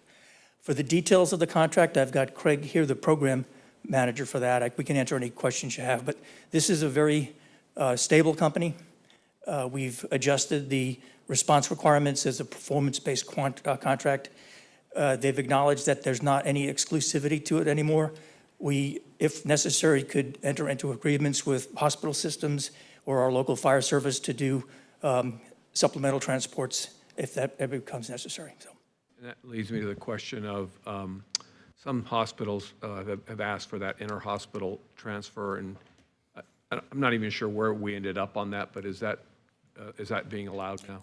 Yes, it is. We have on occasion where it makes clinical sense, and we've arranged for 24/7 coverage. Any hospital can call the on-duty supervisor in our 911 center that works for the ambulance company, and that transportation can be approved and arranged on a real-time basis.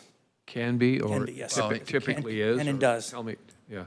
We need to have an agreement with them, but, like, for instance, we've had a couple of instances where, we've heard that this one occur. They met with them, and then they realized they really didn't want to get into that business, and so it really is on a case by case. They already do that with Children's, right? Correct? That's correct. We have an agreement with Children's Hospital. Typically, what would happen, a hospital will have a unit in their hospital having dropped off somebody, and they need to remove somebody from that hospital to their other hospital, and it makes perfect sense to do that, and the arrangements are allowed, and we allow that to happen. Yeah, I think, a couple of these, and some of them have not, they've gotten clinics also, or almost like mini hospitals, outposts, and so they want to transfer between there and the hospital, and I assume that's similar. Generally, that service is very well covered by the ambulance contractor right now. We've got many satellite non-urgent centers, and we've got standalone emergency departments, and all day, every day, as part of their contract, the paramedics logistics are handled. I was thinking more of hospital to hospital, Yeah. the same, not necessarily an independent clinic to a hospital. That I would understand. But even on that, and we've heard this a lot, and most recently, Commissioner Peters, brought it to company, and we sat down with them, and they talked through that. And one of the things they realized is not necessarily the hospital CEOs getting all the information, on what's the delay in response times, because somebody has to activate that from the hospital to Sunstar for them to then respond. Right. And so once you get all the data together, and then they look at the cost of having an ambulance sitting there, for those occasional transports, all of a sudden it becomes a different issue. It's better to work out how to have a responsive time, which is their issue. Right. And so they can do that on a case-by-case basis, and they've done that with others. So. And the service that frequent users, non-emergency, that's still available to residents? Yes, I think what you're referring to is the membership plan. And Thank you. the membership plan, it's not a function of this contract. The membership plan is a county-run program that is available to the citizens. So, and it uses the, That's correct. All right. Yeah, the membership program has more to do with the invoicing and the billing of the transportation. The contractor has no role in the billing and billing and the membership program.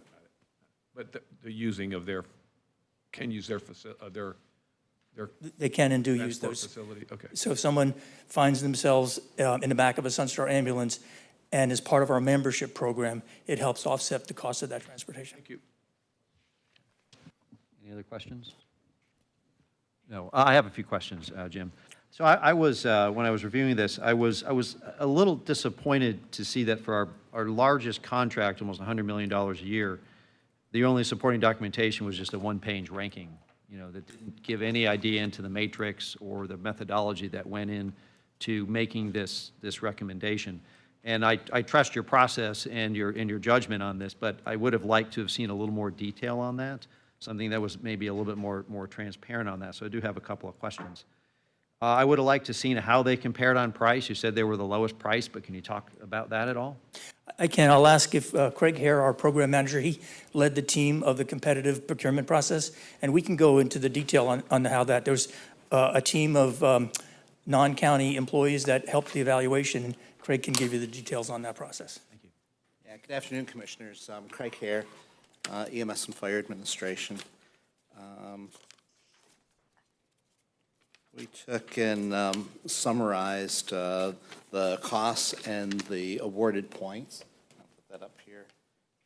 Paramedics Logistics, as Jim was saying, was our highest number of points and our lowest cost. And we did an apples-to-apples comparison of all the cost components to operate the ambulance service. And we're at about $80.2 million for the existing contractor, Paramedics Logistics.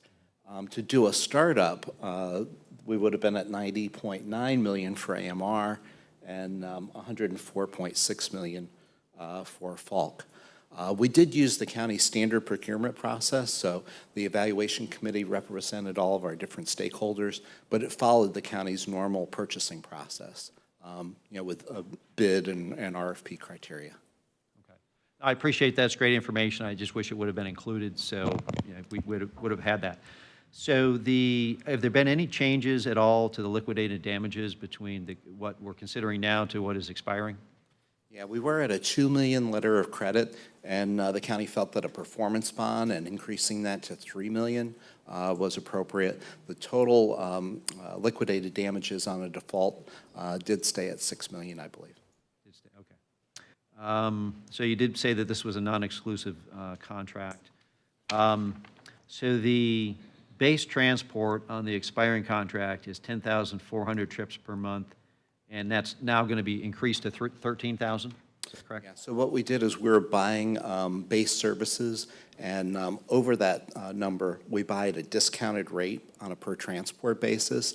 And as the system has grown, that shifts that to base services that the county feels that will never go below that threshold in terms of purchasing transports. Okay, and our average is running about 16,000 calls a month? It is, yes. Okay, so the difference between the 13,000 and 16,000, then we get on the a la carte rates that are listed in this table, basically. Yeah, that's correct. Okay, all right. Okay, thank you. One other question, real Commissioner quick. Eggers? Yeah, that was going to be one of my questions. Thank you for asking that. And let me just think here real quickly. So let me see. That was I had that question and another one, and that one slipped my mind, and that's what I hate. I know you did, and I can't blame you on that. Darn. It'll come back to me, probably when you're sitting over there. Let it go. All right. Anything else? All right, I believe we have a motion and a second already, do we not? Okay, all right, if we can pull up the voting. I'm a yes. Thank you, Commissioner Peters. It's okay, won't affect, guys. Too late. It's not going to affect anything. Just an update again on the minimum, the minimum response times that we're requiring in our contract that from our first responders and the ambulance. So again, our residents understand those numbers that we target. Definitely. So on the first responder program, your fire rescue is designed to be your first responder paramedics, and they remain at 4.5 minutes on average. And then we look at response reliability of getting to all the calls, and so at 90%, that's 7.5 minutes. And so that means we're, one of the fastest in the entire region for first responder times. Coming after that by design is the ambulance, because you've got to have the paramedics stabilizing the patient on scene. When we do that, our average is 7 minutes, and we have a 12.5 minute 90th percentile. So that means typically we're 3 or 4 minutes behind fire rescue with the ambulance arriving.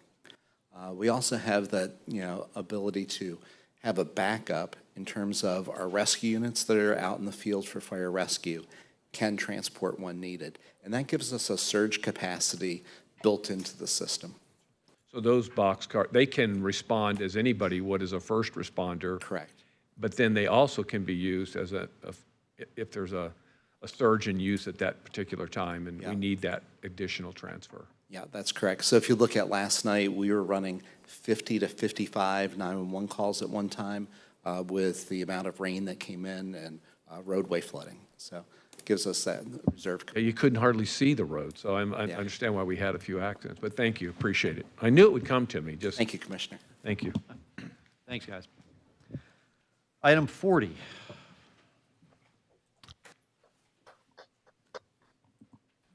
Good afternoon, Commissioners. This is the county attorney is seeking your authority to initiate litigation in the case of Pinellas County versus American Empire Builders, Inc. This is seeking damages arising out of a couple of contracts, one related to the Oakwood Drive Bridge replacement and the other the Westwoods and Crosswinds Bridge replacements. We're seeking your authority to file suit. We continue to negotiate with the surety on these, but we've not gotten what we need from them. Got it. Okay, we have a motion by Commissioner Eggers, second by Commissioner Long. Any discussion? Okay, if we could open the voting, please. Commissioner Peters? Yes. Thank you. Motion carries. Item 41, County Attorney reports. Number 41, I would just want to note that back in December of 2023, one of your primary opioid litigation cases was settled. There was some retained funds at that point to see whether any further claimants would come forward, any further plaintiffs. They did not, and last week, Commissioner Peters signed a settlement statement that got you guys an additional $21,000-ish in proceeds that came through. So it was just finishing off that settlement. I just wanted to let you know about that. All right, we'll take it. Thank you. Item 42, County Administrator reports. 2 items, Commissioners. One, we've received a lot of calls because of the rain, obviously. And most people want us to come out and dig their ditch deeper, right? Our stormwater systems simply are not designed for the volume of rain. So they're going out, they're making sure they're clear, they're removing debris, they removed a tree, they're doing what they can do, but the volume of rain, you can't just dig the ditch deeper because it's got to go somewhere. And you don't have the capacity and the storage, and so you're seeing a lot of flooded streets because the volume's greater than what the system's designed for. And so we're doing what we can do, but just please be patient. We can't just come out and dig a deeper ditch. So that was one. But the good news, and I can't believe Jim left. Right? Huh? We're going to do that next time? Okay. Never mind. We're going to do something next time. We got our crosses messed up, so I was going to announce something, but we're going to do it next time. So, all right. It's good news, So now the anticipation, you never want to hear my report. Now you're going to have something to look forward to. I know, but you know how you're a kid, right? And someone tells you it's going to be a treat. And then you tell me I got to wait till next week. Yeah, I'm with you, Dave. That's right. We want to have people here, and our staff are doing good work, and so we want to have them here. So, thank you. All right, well, that's it? That's it. Okay, thanks, Barry. I'm in trouble now, but.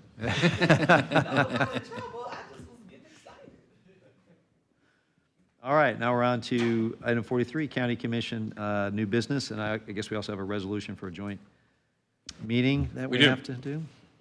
And that will be your joint meeting for September 27th. Okay. Correct, Joe? Right? That's the joint meeting, so this will be our next joint county commission, tri-county commission meeting. It'll be held at Ruth Eckerd Hall. Okay, cool. And looking forward to getting back on schedule for the joint meetings. Do we have to take any action on that tonight? Or today? Yeah, you need to pass this resolution Okay. Authorizing this joint meeting.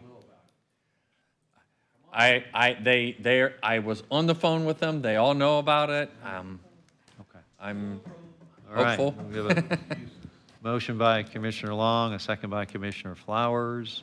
Do we just do a voice vote on this one, or Darylyn, can we pull up a voting booth on that? We can do a voice vote. Okay, all in favor? Aye. Okay, motion carries, thank you. So now on to new business. Commissioner Latval, we'll start with you. Thank you very much, Mr. Chair.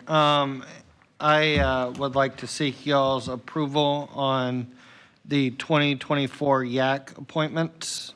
And I'm recommending the approval of a full slate of candidates, which is, this year we have 40, which will require waiving the 25-seat cap, which we established.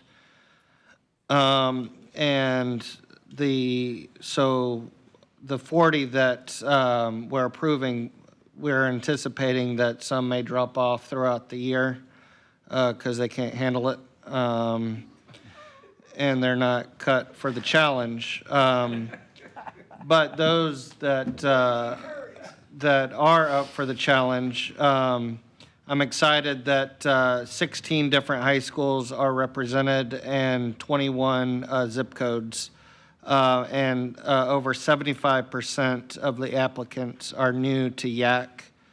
Our orientation meeting will be September 14th at 11 a.m., where they will be receiving sunshine law training. And I look forward to meeting with them and the year ahead. And with that, I seek approval on this slate of candidates.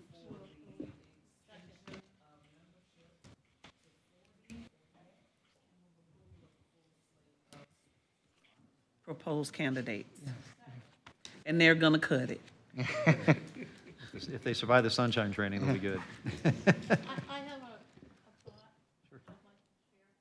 Commissioner Latval, is there any possibility that you can give us an overview of what you're going to be covering with them? Mike, please. Mike. I was asking if there was a possibility that you could give an overview of what you plan to cover with them. We have not set all of the field trips, but I imagine when we talk about making good decisions and bad decisions in life, last year, for instance, we took them to the jail so they know what not to do.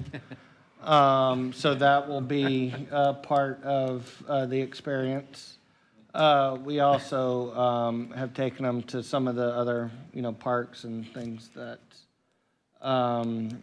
Pinellas County has to offer. One of the things that last year's class wanted to do was a career day, where they interviewed different folks around Pinellas County, and I offered up all sorts of county staff.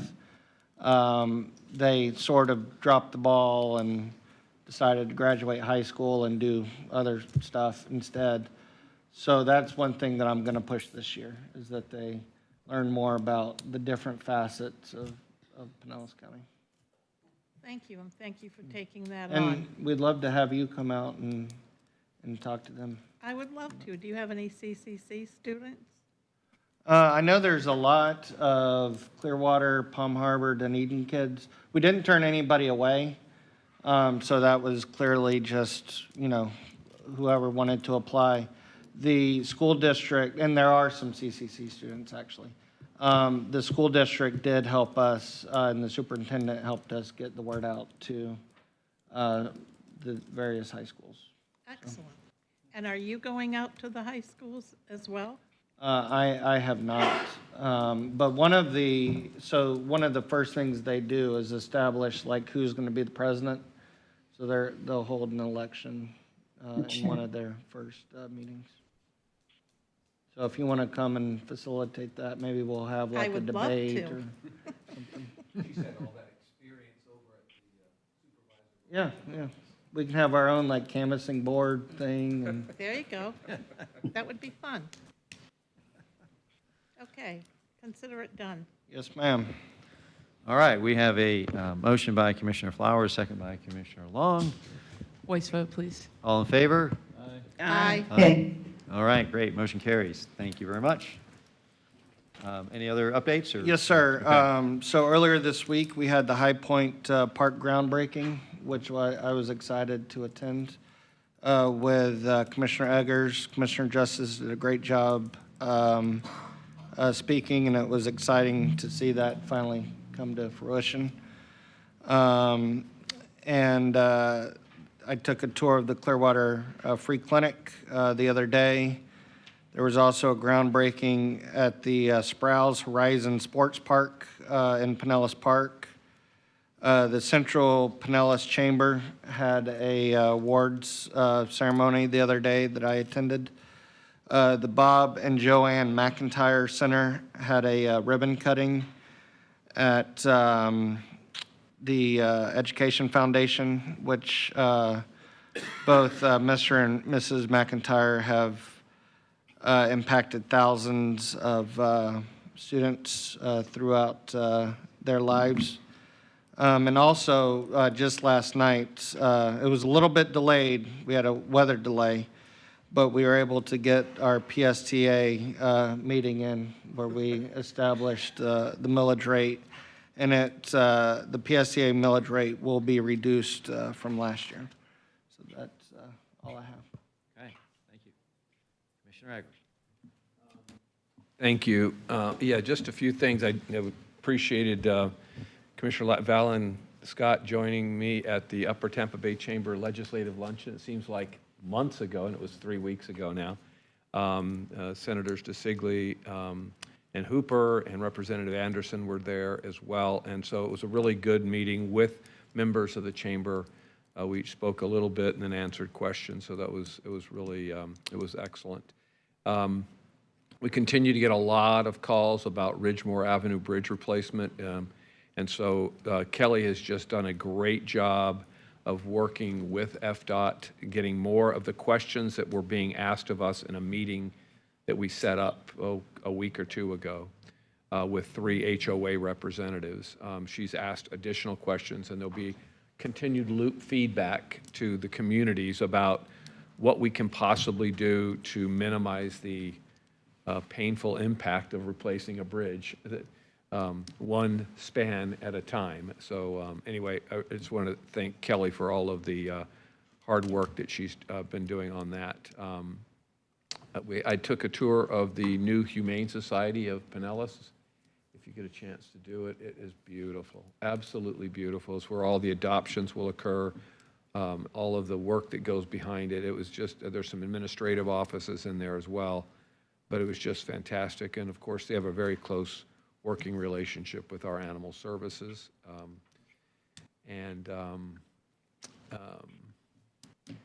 High Point Community groundbreaking was great. I think one of the things that struck me about that was the word collaboration was probably used 35 times, but it was true. The collaboration between the county and some of the funds that we got through ARPA, the property provided by the school and Largo doing what I consider almost the heavy lifting, providing the recreational services for that area. It's going to be just amazing. Amazing opportunity for the school, amazing opportunity for the community that really doesn't have that in their area. I shared that with the folks from Palm Harbor this morning at the chamber up there, and they were excited to hear about that. It's not in their community, but it's something that we do in Pinellas County for folks. So a really cool thing at High Point. Just a reminder, Honor Flight is on September 10th at 7:30-ish, more or less. The plane's supposed to come in around 8. Heaven forbid we get some of this weather. It may be delayed a little bit, but, and then the 9/11 ceremony at Curlew Hills, 10 to 11, more or less. So that's all I had. Thank you. Thank you, Commissioner Rogers. Commissioner Wall. Thank you, Mr. Chair. I don't have too much to report today because I've been working overtime, making sure that I'm staying in my lane, given that I'm still an alternate on the canvassing board, and I'm working really hard to make sure that I don't get sucked into any electioneering mischief. And for me, that's been a struggle because, Because you like mischief. yeah, that, and it's interesting to me. I just really enjoy it. But nonetheless, that's about it. Okay, thank you. Aren't you all disappointed? It was so short. I'm going to make it off this commission with no scandal yet. That's my goal. You still have time. I don't know. I know, that's the, what? 2 months. I know, people, remind me that I still have 2 months to go, but I'm really working hard to stay out of trouble and stay in my lane. Commissioner Flowers. Well, so I'll start with today.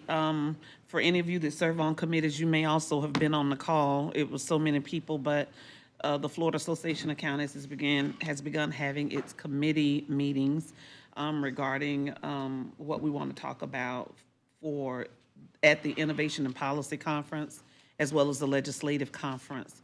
I was very pleased to see a number of things that we're dealing with here locally being discussed, and there are items that other counties are putting forward, like the one I just talked about relative to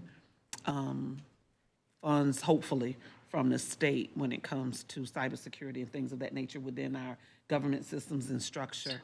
One important thing that came up, which when I served on BTS, we talked about, and you guys may have either come up with a solution or be talking about it, but it's when we don't have the ability to cross over into certain computer systems like the courthouse. Whatever you're doing in BTS or whatever you talk about, the courthouse has to be on a separate system because of what they do. The sheriff's office is on a separate system because of what they do. However, the feeling was that we should still look out for them when it comes to any funding that comes down the pike, because they are considered a form of a government entity. So I thought that was interesting.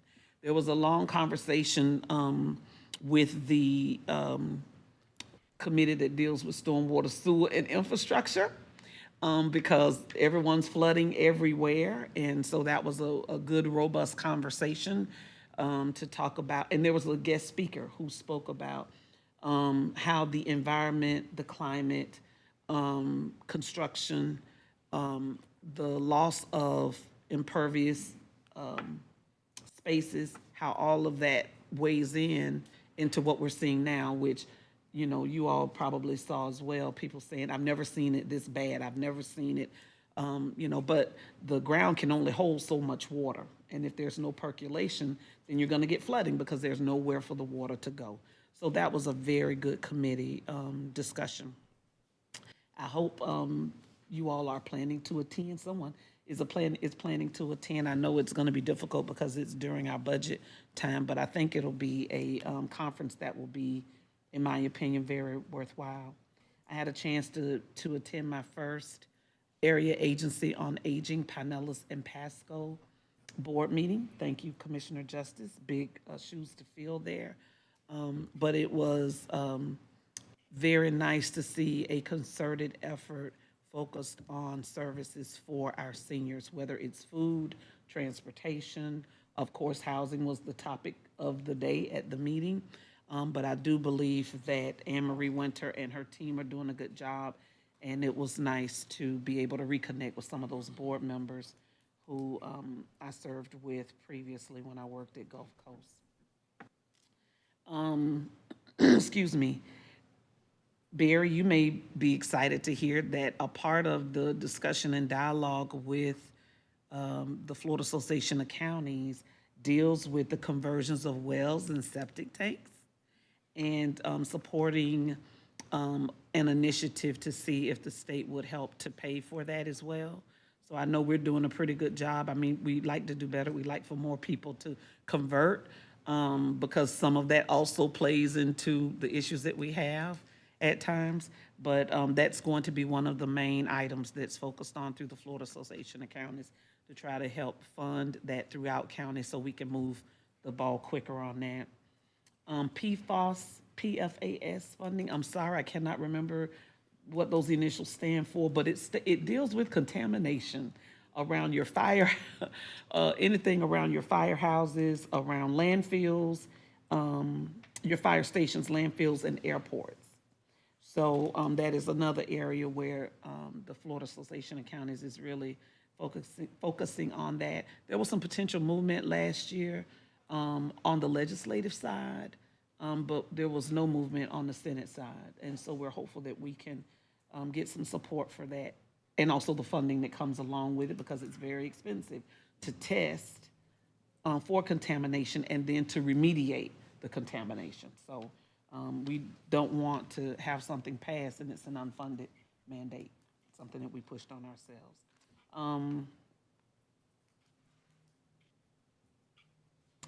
The last thing I want to say is it was just truly a somber moment to see that we have yet again another shooting at a high school, Appalachia, right outside of Atlanta, Georgia.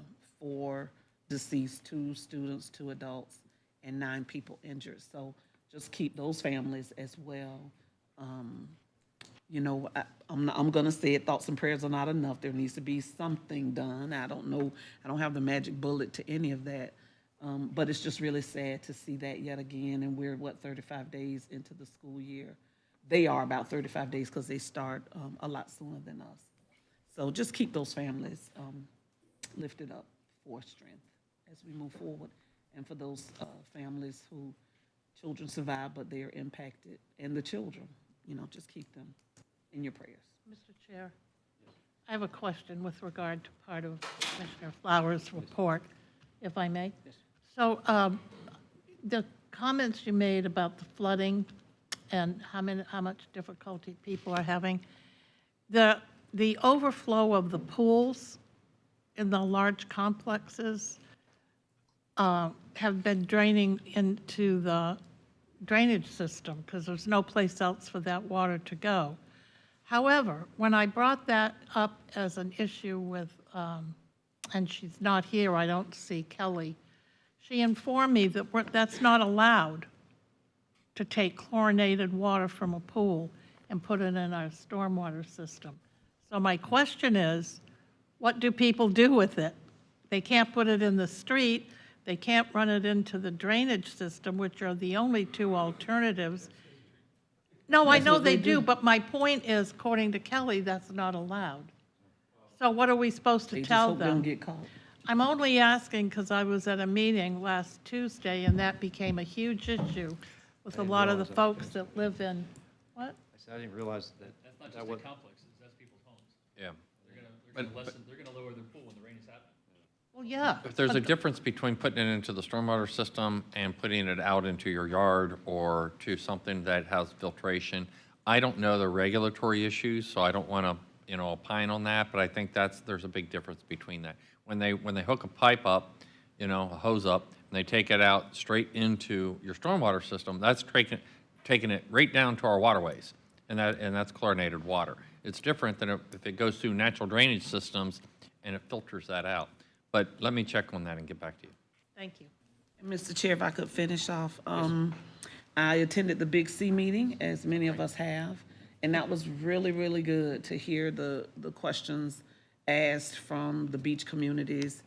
Barry was there, Kelly was there.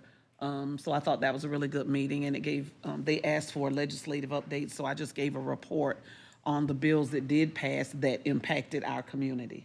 So some of them had no relevance specific to beaches and erosion. Kelly did a fabulous presentation. There were some good questions asked, and she answered them and was very frank about answering them. So I really appreciated that. And then I also attended the High Point celebration. And I gave a little kudos to Brian because I remember when he was one of the aides on the floor and then, got transitioned over, and that was something he had been working on for a long time. So I thought that he should get a little super kudos on that one. That concludes my report, Mr. Chair. Thank you, Commissioner Flowers. Commissioner Justice. Thank you, Mr. Chairman.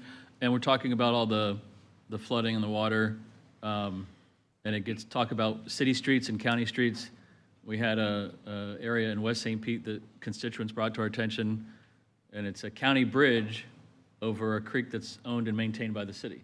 So I'm trying to connect everyone to make sure that we're clearing out those blockages.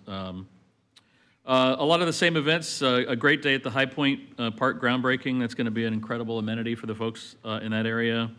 The Upper Tampa Bay Chamber Legislative Day. Congratulations to everyone in Pinellas Park and former Speaker Sprouse for the groundbreaking of the sports complex there. It's going to be an incredible facility. Congratulations to St. Pete Housing Authority in St. Pete for the groundbreaking for the Edward White Complex, a senior housing facility there at the old hospital conversion there. A great resource for our seniors.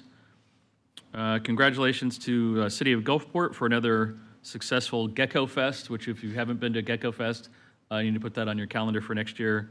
A really cool event that started off as just a group of neighbors having a party and now is a big festival, takes over the whole city. So, and then finally, had the chance to attend last night the Rose Awards, which is where we recognize our outstanding hospitality employees from all over Pinellas County at the Florida Restaurant Lodging Association event there out on Clearwater Beach last night. And to hear some of the stories of the employees that are waiters and bartenders and hosts and how they go above and beyond to make our visitors' experience really special was really a great night to hear those stories.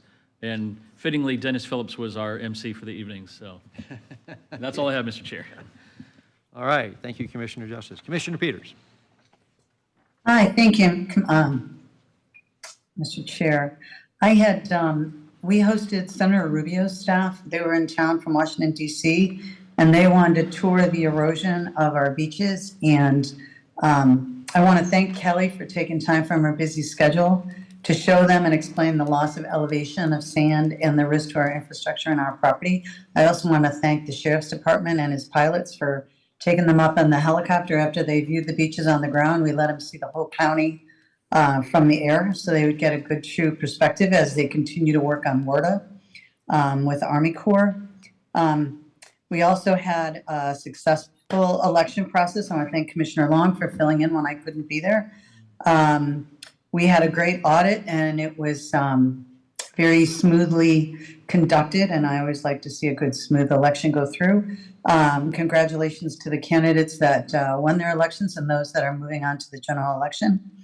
Also at the Governor's Conference last weekend, our team at Visit St. Pete Clearwater won the Flagler Silver and Bronze Award for marketing campaigns statewide. So kudos and congratulations to them. That's a pretty new team and they're just knocking it out of the park. They're doing such a great job. And then for the 4th annual climb for our firefighters and first responders to commemorate those that died on 9/11. This September 11th at 8 a.m. at Al Lang Stadium, we have invited all of the fire departments and the police departments to join the U.S. Coast Guard and anyone else that would be interested in participating. We're also extending an invitation to our hospitals because they are first responders as well.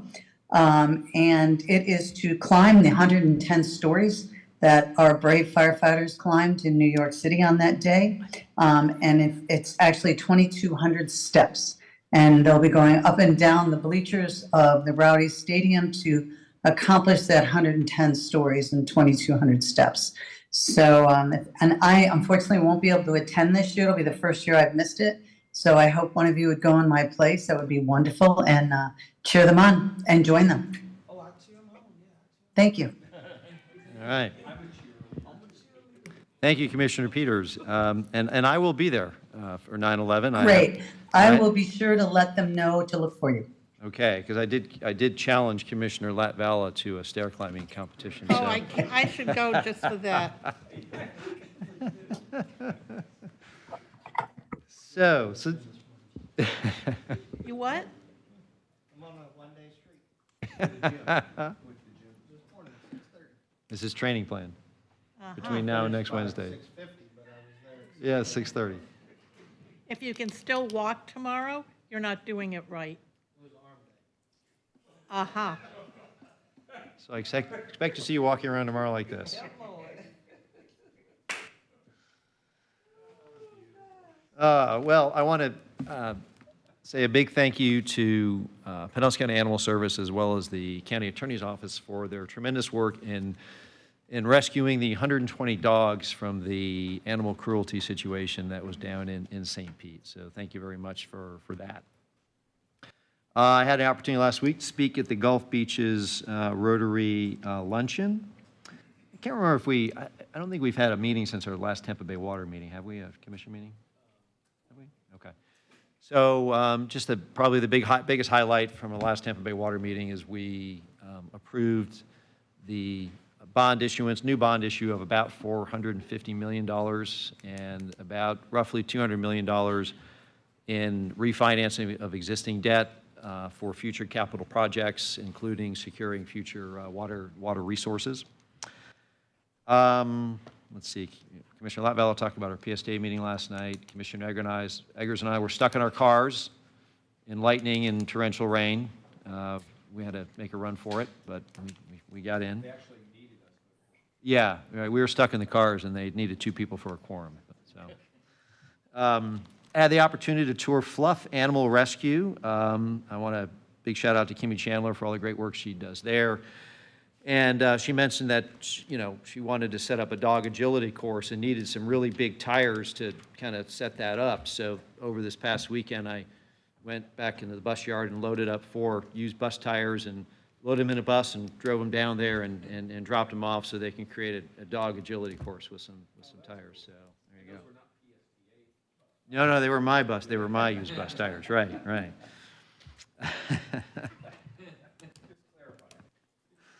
And I also just want to thank everybody for giving my new aide, Colleen Cheney, just a very warm welcome and being so helpful to her. And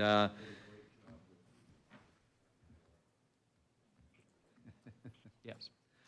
And we've had opportunity to do some tours of county departments. I want to thank Kelly Levy for our tour of Public Works, Kathy Perkins for EOC, and Jude Reason for Code Enforcement. And that's all I have, so unless there's anything else for the good of the order, we are adjourned until 6 o'clock. Okay, thank you.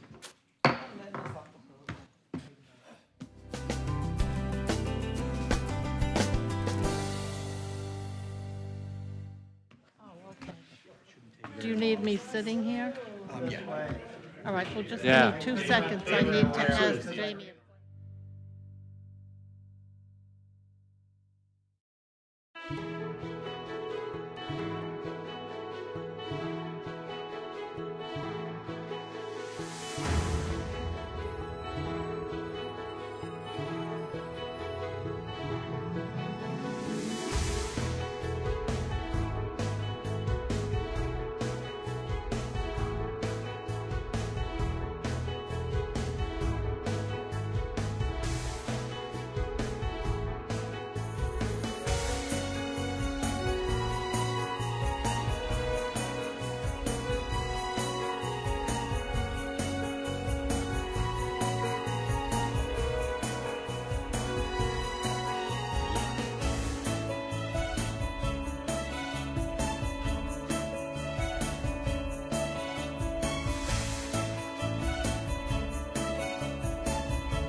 everybody, and welcome back for our public hearing, September 5th, 2024.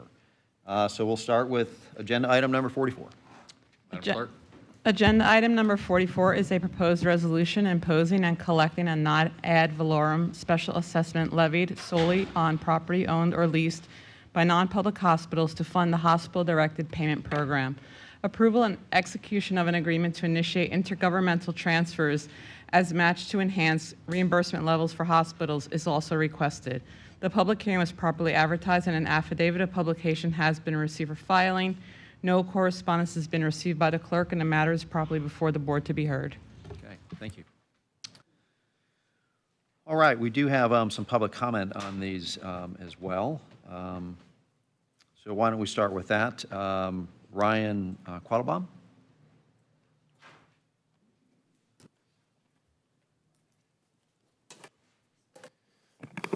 You nailed my last name, so thank you. Good evening, Chair Peters and honorable members of the commission. My name is Ryan Quattlebaum, and I'm the president and CEO at Advent Health North Pinellas in Tarpon Springs. I'm here to express our support for the rate resolution you are considering this evening. This funding provides Advent Health North Pinellas and other private hospitals in our county the ability to meet the growing needs of our underserved community by generating critical funds to support hospitals at no cost to residents or businesses. That's all I have tonight. Thank you very much for your support. Thank you. Okay, next we have Kathy Gillette.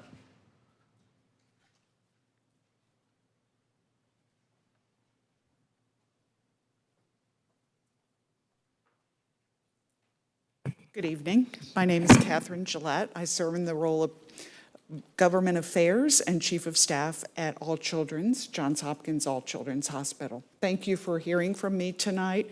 My comments are very brief. I simply wanted to say it has been a pleasure to work with your staff in this very condensed period of time. We've had 2 issues before you, and we thank you for your support on this, and the staff has been absolutely marvelous. So thank you very much. The children appreciate what's going on here. The funds are going to be immensely helpful in executing our strategic plan, and I just want to thank you so very much. Thank you very much. And then I have a card from Laura McDonald that said in case of questions, but I just wanted to confirm if you wanted to speak or not. I'm fine, unless you have questions. Okay, thank you. All right, is there any? Okay.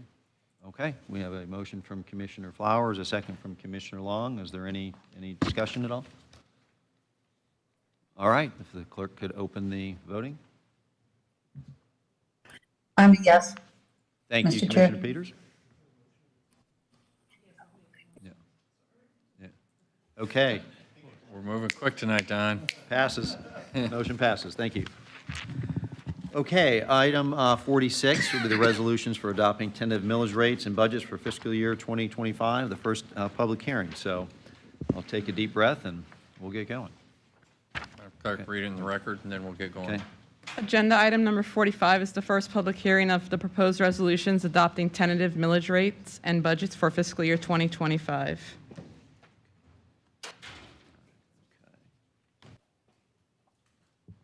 Okay, we do have some public comment as well, so let's.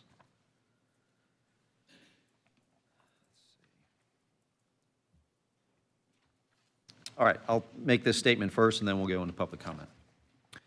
Good evening. Tonight's public hearing is the first of 2 public hearings for the consideration and adoption of the fiscal year 25 millages and budgets. Before we get started, I'll walk through the sequence of events tonight. Clerk, have any letters been received regarding the tentative budget? Yes, Mr. Chair and Board, the clerk received 14 emails and 25 phone calls were also received by the Office of Management and Budget regarding the tentative budget. Okay, thank you. The county administrator will present changes to the proposed budget since it was originally presented to the board on July 16th. The county administrator will then provide a budget overview presentation that incorporates these changes. We will accept public comment on the following property tax levies and budgets by the following taxing authority classification: the BCC countywide levy for the Pinellas County General Fund, and the county levy supporting the Health Department Fund. The levies for dependent special districts and unincorporated area municipal services taxing units, that going forward will be referenced as MSTUs. Dependent special districts include the Emergency Medical Services Authority and Pinellas Planning Council. And MSTUs include the Unincorporated Area Municipal Services Taxing Unit, Public Library Services District, Palm Harbor Community Services District, Feather Sound Community Services District, East Lake Library Services District, East Lake Recreation Services District, Greater Seminole Recreation District, and the Special Fire Protection Districts. If you wish to speak regarding the tentative millages and tentative budgets, you should have filled out a blue card. If you have not yet filled out a card and wish to speak, please see the staff seated by the entry door and they will assist you. For all the pre-registered online participants, you will be instructed at the proper time to raise your hand in the virtual meeting. After hearing all public comment, I will ask the board if they recommend any further changes to the tentative millage or tentative budgets. If so, I will ask the board for a motion and a vote to adopt any changes. Finally, we will adopt the resolutions for the fiscal year 25 tentative millage rates and tentative budgets, which will be the basis for the final budget public hearing that will be held on Thursday, September 19th at 6 p.m. in accordance with Florida statutes. The tentative millage rates will be adopted first, and then the tentative budget will be adopted for each taxing authority. Before we begin the public hearing, if anyone has specific questions or concerns regarding the assessed value of their property, exemptions or classification related to your property, or information on the trim notices, tonight we have Kevin McKeon here with us from the Pinellas County Property Appraiser's Office.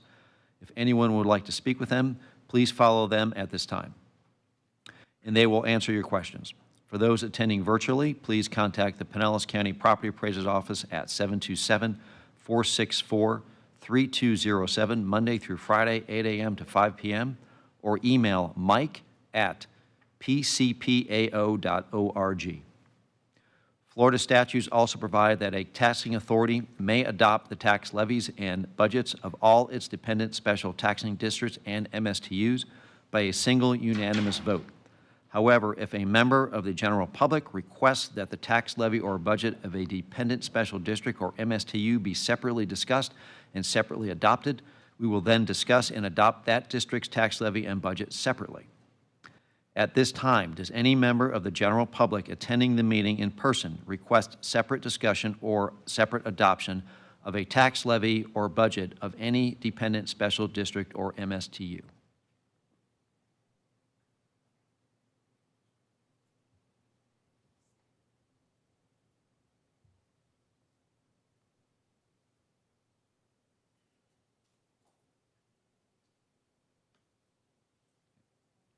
Since we have not heard from anyone requesting separate discussion and separate adoption of any dependent special districts or MSTUs, we will proceed with adoption of the tentative millage and tentative budgets for the BCC countywide levy for the Pinellas County General Fund and the county levy supporting the Health Department Fund, and then for the dependent special districts and MSTUs by single unanimous vote.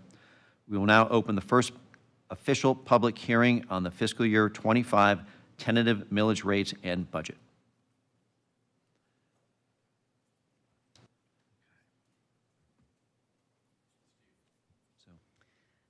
This public hearing is being held in accordance with Chapters 129 and 200 of the Florida statutes. The meeting has been duly noticed by the property appraiser's mailing of the trim notice. Thank you. We, the Board of County Commissioners, as taxing authority for the BCC countywide dependent special districts and MSTUs, as previously referenced, will now proceed with the public hearing. In accordance with Florida statutes, I want to publicly note that the percentage increase in the millage rate for all budgets over the rollback rate based upon the maximum rates on the trim notices and subsequent decreases to such rates to fund the 2025 tentative budget is 3.31%, is a 3.31% increase, which is an updated number over the aggregate rolled back rate of 6.0073. The primary purpose for the increase in millages over the rollback rate are due to the following.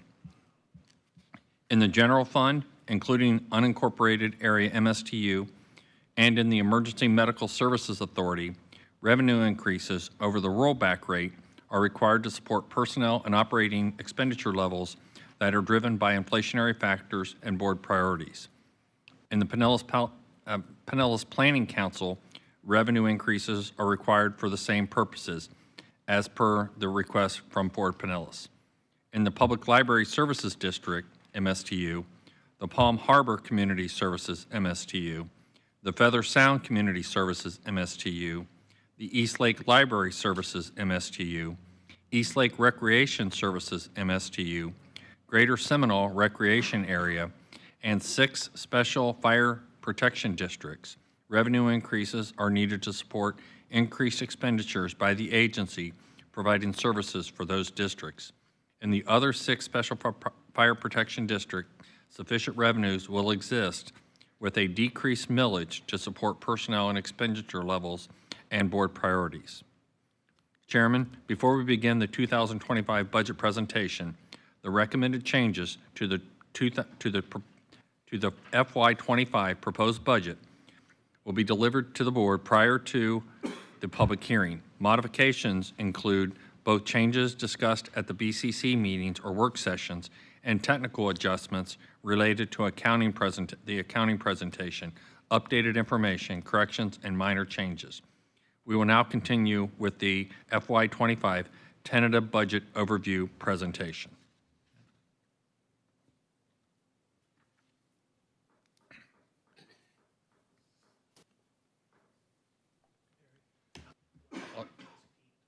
Pete, if you can pull up the budget presentation. I'll start do you want me to provide my talking points now or afterwards? It's the same thing, so. Okay, so let me just provide an overview. This budget delivers a clear direction that the board gave us during the strategic planning session in February to prepare the countywide general fund property tax millage rate reduction and strategically reduce rates in the other taxing jurisdictions within the board's authority. The main story of this budget is the 3rd countywide tax rate reduction in 4 years. If this millage rate were the same as it was adopted in 2021, the countywide general fund property tax revenues would be $87.6 million higher than it is in fiscal year 2025 that's being proposed. And this dedicated millage for this includes dedicated millages for transportation infrastructure, as you know, that now exceeds $42 million that we're putting into roads and bridges to support our infrastructure. The total general fund is growing by 1.9%.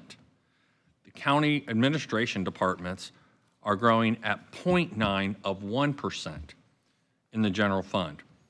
The sheriff, however, is growing $42.2 million approximately, but approximately $3.5 million of that is an unfunded mandate by the Florida retirement system for increased costs associated with that. He does not have a choice but to pay that. His health care costs are up $10.2 million to be able to provide the same level of coverage that he's provided for years. And he has $7.4 million of operating cost increase. We also have $14 million of capital outlay that goes into that number. This budget continues strong support for the sheriff's operations. He does a great job, and he's a people-based service. It's not like he can make changes to that without jeopardizing public safety. We also support our regional 911 services, our emergency medical response services, and county-supported first responders. This budget continues to improve the maintenance of our roads, bridges, and transportation infrastructure that would not have been possible without the board's commitment to the dedicated funds. This budget maintains our national assets, especially our beaches, to support our economic engine that tourism provides for our region. This budget advances affordable housing initiatives in partnership with the municipalities. This budget continues the recently launched Care About Me program, improving behavioral health access for our residents that I think is going to be second to none. Our budget does not include changes that were discussed at the work session this past Fort Pinellas and the position. These 2 changes will be made part of the budget that you'll see on September the 19th. The budget includes flat or reduced Board of Commissioner departments cost without reducing level of service across the county. The budget prioritizes our workforce with both salary increases that will assist in retention and the benefits and training necessary to maintain the well-being of our employees and skills of our employees. In summary, this budget that you have is what you asked us to bring before you. Thank you for your direction and the hard work that goes into preparing this budget and the collaboration that's occurred over meeting after meeting that went into this final product. With that, I'll turn it over to Chris. So thank you, Commissioners. We have put in front of you what you've asked for, and we'll be happy to take any questions you might have at this time. Any questions from board members? Yep. Yes.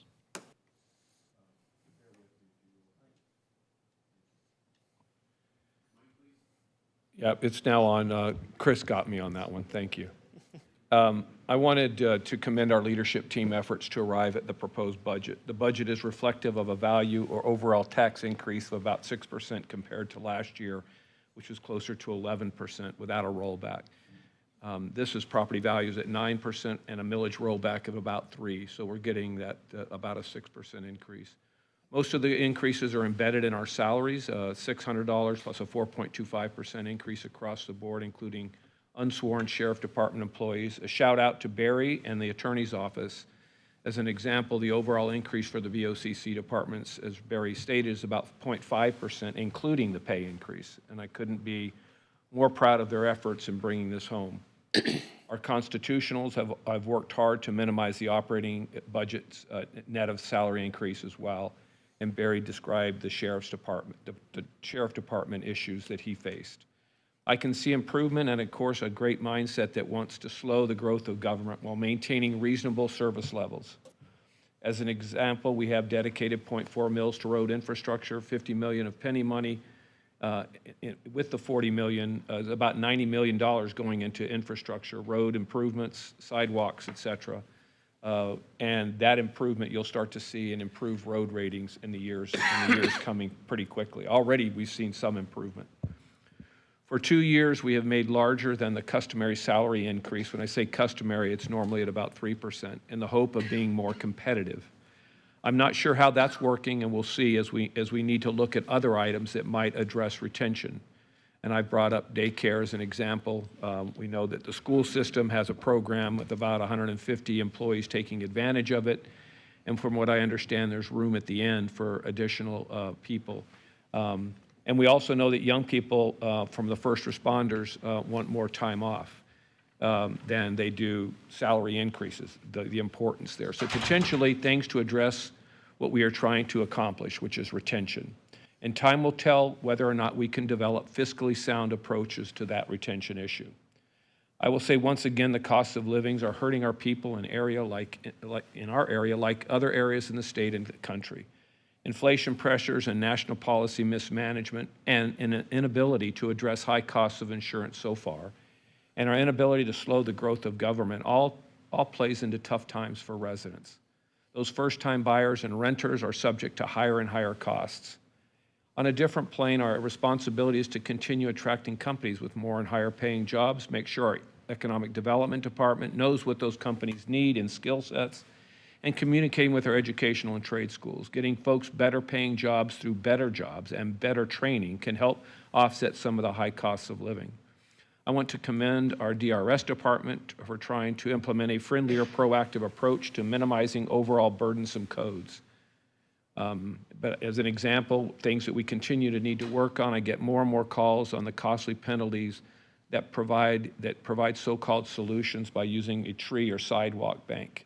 Those ordinances, I think, need to still be reviewed for balance and reasonableness, allowing staff some flexibility to add in their professional adjustments. And not to linger any longer, I want to support this budget, and I'm happy to do so. I hope that all of us continue our mission at providing expected services in the most economic way possible. That will take work and honest reflection on what the trade-offs are and how we stack up against other like counties, assuming we can find some that we can model with. And make sure that our state delegation continues to hear from us, as we're the ones closer to our residents on a daily basis on key issues causing challenges for our residents. And again, hats off to our county administrator and county attorney for the effort they did in holding their costs down almost to no increase at all. So I really commend the entire group for the work that they did. Chris, thanks for your time this week and going through some things. That's all I had, Mr. Chair. Thank you, Commissioner Eggers. Any other comments? I just want to say I think you did a fabulous job, so thank you. Thank you so much for all your hard work and efforts. Really appreciate it. And your team, the whole team, the whole entire team, not to mention us up here. Thank you. Yes, Commissioner Flowers. Thank you. Again, our budget is large and it's complicated because you have so many moving parts between general fund, the special taxing districts, our fire districts, our MSTUs, and just trying to make that all work.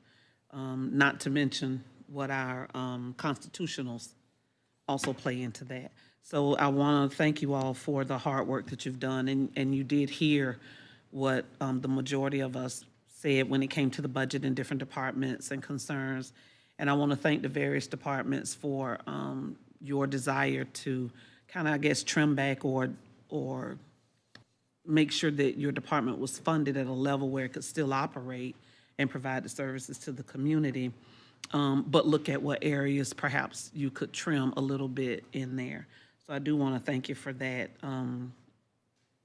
I will say this, and it's no negativity on anyone, but I will say I wish we could have done something when it came to our sheriff's office. And the reason I'm saying that is because the additional work that they've put in sometimes, even with the PSTA issue with the homelessness, and that they were kind of picking up the load, and the sheriff paid that overtime to those individuals out of his, he had to find the money to make sure that persons weren't on the beach harassing individuals and doing things that they shouldn't be doing. And I know that they've gotten called out on a number of occasions to support the St. Petersburg Police Department, Largo, Clearwater, when they've had some issues going on in the community relative to drug activity and gang activity and stuff like that. So I just wanted to say I wish we could have found something that we could have provided them with within the budget constraints, because they're not above everybody else, but I saw the work and felt the need. But again, thank you all for what you've done. I appreciate it. I look forward to whatever we decide on the vote moving forward, and then for our next presentation in September. And then maybe all of the people that worked on the budget can get a half a day relaxation or something, because I'm sure they're tired. A half a day. Yeah, well, Bear won't let them get a whole day. Get a half a day or something, because, so a lot of work goes into this, and for the public, it doesn't just start like a few weeks before the budget. Working on the budget for next year will essentially start when we finish this process. Yeah. So it is a lot of work, and it takes a lot of time, and they all are to be commended for that, as well as my colleagues for paying great attention to the budget, which I think we all do. And I hope that you all appreciate the work that we do when we pay attention and ask questions. Yes, ma'am. So thank you. Okay, just some quick comments from me as well. I want to echo everything that's already been said. The fact that we are able to lower 10 out of 23 millages and the general fund is only growing by 1.9% is pretty epic if you ask me. So that just underscores the hard work that everybody did, and I really, really appreciate that.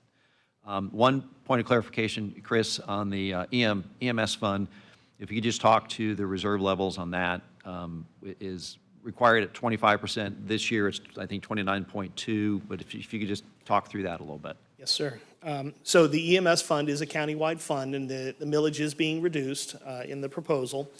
And it has a different reserve limit built into the ordinance for it, and it is 25%. And what we do is we look at the 6-year time frame of it, and we're aiming for 25 at the end of that time frame. And there's some revenues that we're concerned about not coming in, specifically some state revenues, and there's expenses that we know are going to be going up, and therefore, it's a planned drawdown. We see it coming, and it's intentional. Thank you. Thank you. Yes. Your fault, because you brought up the reserves. Could you just give just a general comment on the general fund reserve, please? Yes, sir. And where we're ending The general fund reserves are set in this proposed budget at 20.8%, which is 2.5 months of reserves. And that's the policy that the board has chosen? Yes, sir. Okay, thank you. That was quick. See? Okay, thank you. All right, brevity, I like it. All right, if there's nothing else from the board, then we'll go to... Mr. Chair? Yes. Mr. Chair? Oh, I am sorry, Commissioner Peters? Yes. She has her hand up, too. Yes, Look. and you had your hand up, too, and I totally missed it. Blew that one. Well, thank you. I sent you a couple text messages too, so when you see those, you'll. I thought I heard something going off here. So, yeah, I typically am not big on words, but I got a lot to say about this one, if you'll indulge me. This budget is a culmination of a lot of work and a lot of hard decisions by a lot of people. The commissioners have worked really hard on this, and we've challenged the county administrator, the constitutional officers, the department directors, and the agency heads to look for efficiencies and savings, again, to save our taxpayers money. With this budget, the Board of County Commissioners will have lowered the countywide general fund property tax rate for the third time in 4 years. And it's something that I've been passionate about since I got on this commission, and I'm really proud of the last 4 years, especially the 3 of these last 4 years. We had kept the same millage rate from the 2021, the county would have collected an additional $87.6 million from our residents. This includes the FY25 reduction. This commission is committed to saving residents money whenever possible, and this is a great example of that commitment. The county budget is only about 1/3 of your property bill, your tax bill. The rest is for other agencies and functions that are not the county, such as cities and the Juvenile Welfare Board, the Southwest Water Management District, and the school systems. While some municipalities and some special districts with taxing authorities have lowered their property taxes, most have not followed the county's lead. But the county staff and the agencies have stepped up to keep costs flat in an effort to save taxpayers' funds. This budget delivers on that directive that your county commission gave to staff and the constitutional officers at the beginning of the year to increase efficiencies while maintaining a high level of service, lowering the millage rate to provide our residents tax relief.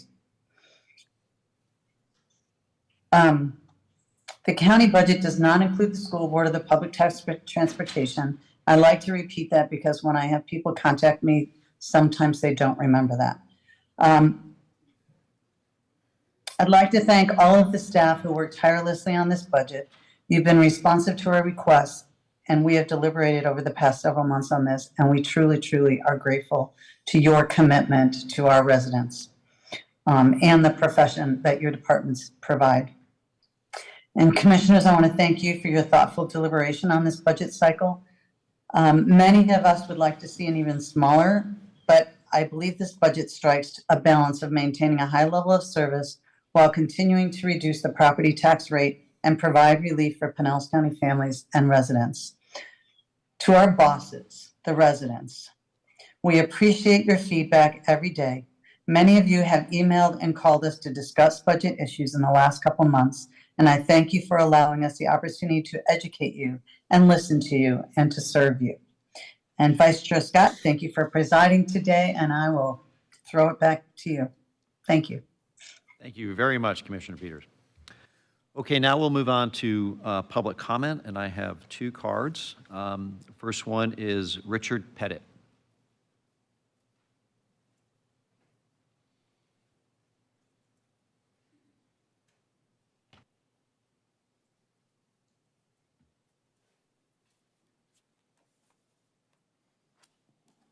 Good evening. Good evening, Chairwoman Peters and members of the Board of Commissioners. My name is Richard Pettit. I live at 10890 Christopher Court in Largo. I've been a resident of the county for 42 years. You do a great job, by the way. I am here today to represent myself and to speak for other members of my homeowners association regarding the Municipal Taxing Services District, the unincorporated Seminole Sports Association. I'm a parent of 2 boys, now grown adults. And I fully support youth sports facilities. As a young boy, I was on a Little League team, and I fully commend the parents that support the youth activities of the Seminole Athletics. I do believe, however, that the boundaries of the taxing district go far beyond the benefits that are enjoyed by the members of the district.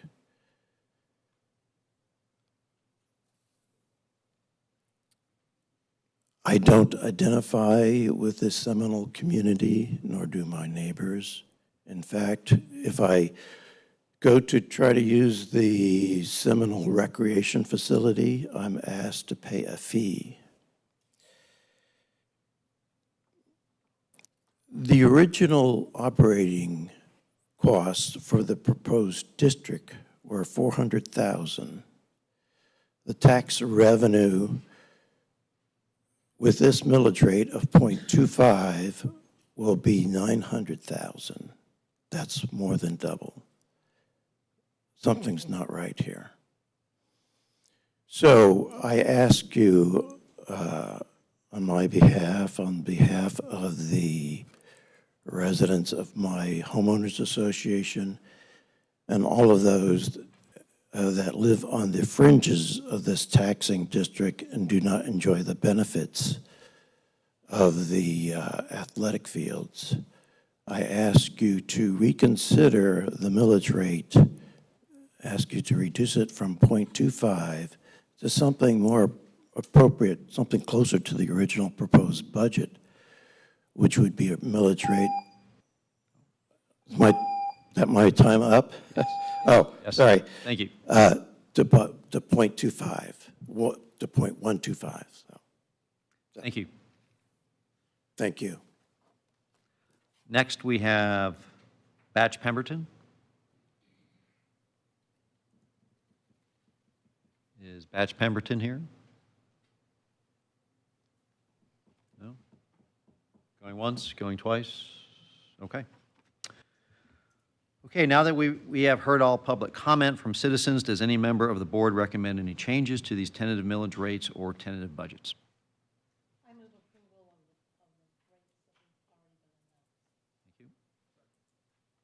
So we have a motion from Commissioner Long, a second from Commissioner Eggers.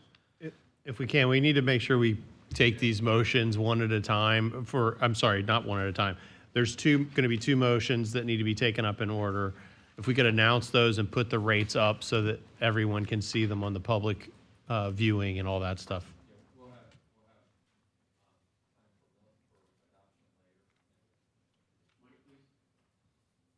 We have a few other items to go through before we need a motion that's later in the script. Okay.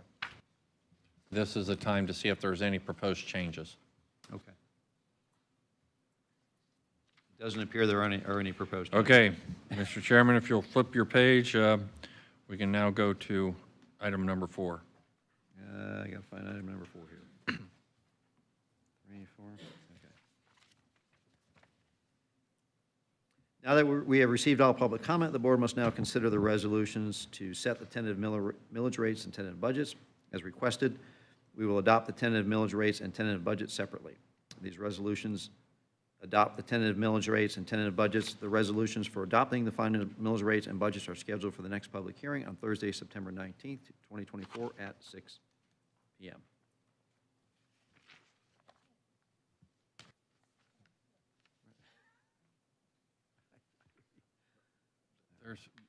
I think, Mr. Chairman, you have to announce that, as stated earlier, they adopted tentative millage rates for the BCC countywide and the dependent special districts and MSTU.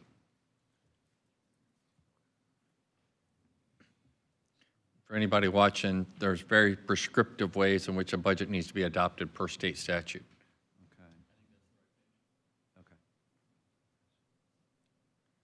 All right, so may I have a motion to adopt the tentative millages?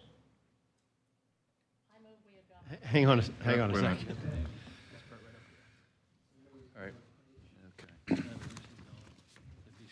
Okay, all right, let me start here. Okay. Start there, then you'll come down to me, and then I'll bring it back to you for motions. Okay. Now that we received all, this adoption of resolutions, tentative millage rates, and tentative budgets. Now that we received all public comment, the board must now consider the resolutions to set the tentative millage rates and tentative budgets. As stated earlier, we will adopt the tentative millage rates and tentative budgets in the following sections: BCC countywide and dependent special districts and MSTUs. The resolutions adopting the millages and budgets for the dependent special districts and MSTUs require a unanimous vote. If a unanimous vote is not received for the dependent special districts and MSTUs, we will need to adopt each separately. These resolutions adopt the tentative millage rates and tentative budgets. The resolution for adopting the final millage rates and budgets are scheduled for the next public hearing on Thursday, September 19, 2024 at 6 p.m. I'll now ask the county administrator to proceed with the readings and for marketing and communication display Schedule A that will be referenced during the reading and votes. And so the Schedule A is up. So thank you, Mr. Chairman. I will announce each resolution separately for the board's action. Per Florida statutes, the board will vote on the tentative millage first, and then the tentative budget for each taxing authority. We will start with consideration of the BCC countywide millage rates and budgets, which includes the Pinellas County General Fund and the county levy for the Health Department Fund. For the Pinellas County General Fund and the county levy for the Health Department Fund, I recommend adoption of the tentative millages as outlined on Schedule A, which is in your handout and is being displayed as was previously posted to the county's website. May I now have a motion to adopt the tentative millages? So moved. Thank you. Motion from Commissioner Justice, second from Commissioner Flowers. Any discussion? Okay, if we can open the voting. I'm a yes. Thank you, Commissioner Peters. Okay, motion passes unanimously. I recommend adoption of the tentative budgets. May I now have a motion to adopt the tentative budgets? So moved. Okay, motion from Commissioner Justice, second from Commissioner Latvala. Any further discussion? If we can open the voting, please. I'm a yes. Thank you, Commissioner Peters. I'm a yes. Okay, passes unanimously. Thank you. We will now consider the tentative millage rates and tentative budgets of the dependent special districts and MSTU. I recommend adoption of the tentative millage rates for the dependent special districts and MSTU as detailed on Schedule A, which is in your paper handout. It is being displayed and was previously posted to the county website. May I have a motion to adopt the tentative millages? So moved. Okay. Motion from Commissioner Justice. Is it a second from Commissioner Eggers?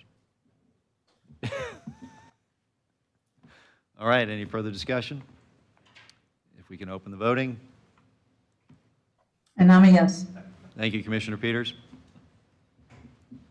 All right. That passes unanimously. And I recommend adoption of the tentative budgets.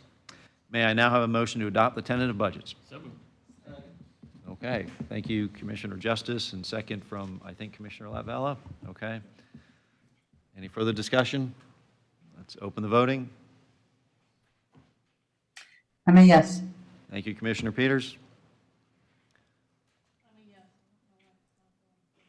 Okay, that passes unanimously.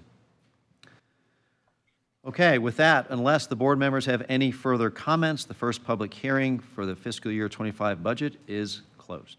Commissioners, please note that the county will advertise the budget summary and notice of tax increases in advance of the second public hearing in accordance with Florida statutes. This notice will be published in the Tampa Bay Times on September 15th. This second and final budget public hearing will be on Thursday, September 19th. Is that correct? Thursday, September 19th at 6 p.m. Okay. Thank you, everybody. Meeting adjourned.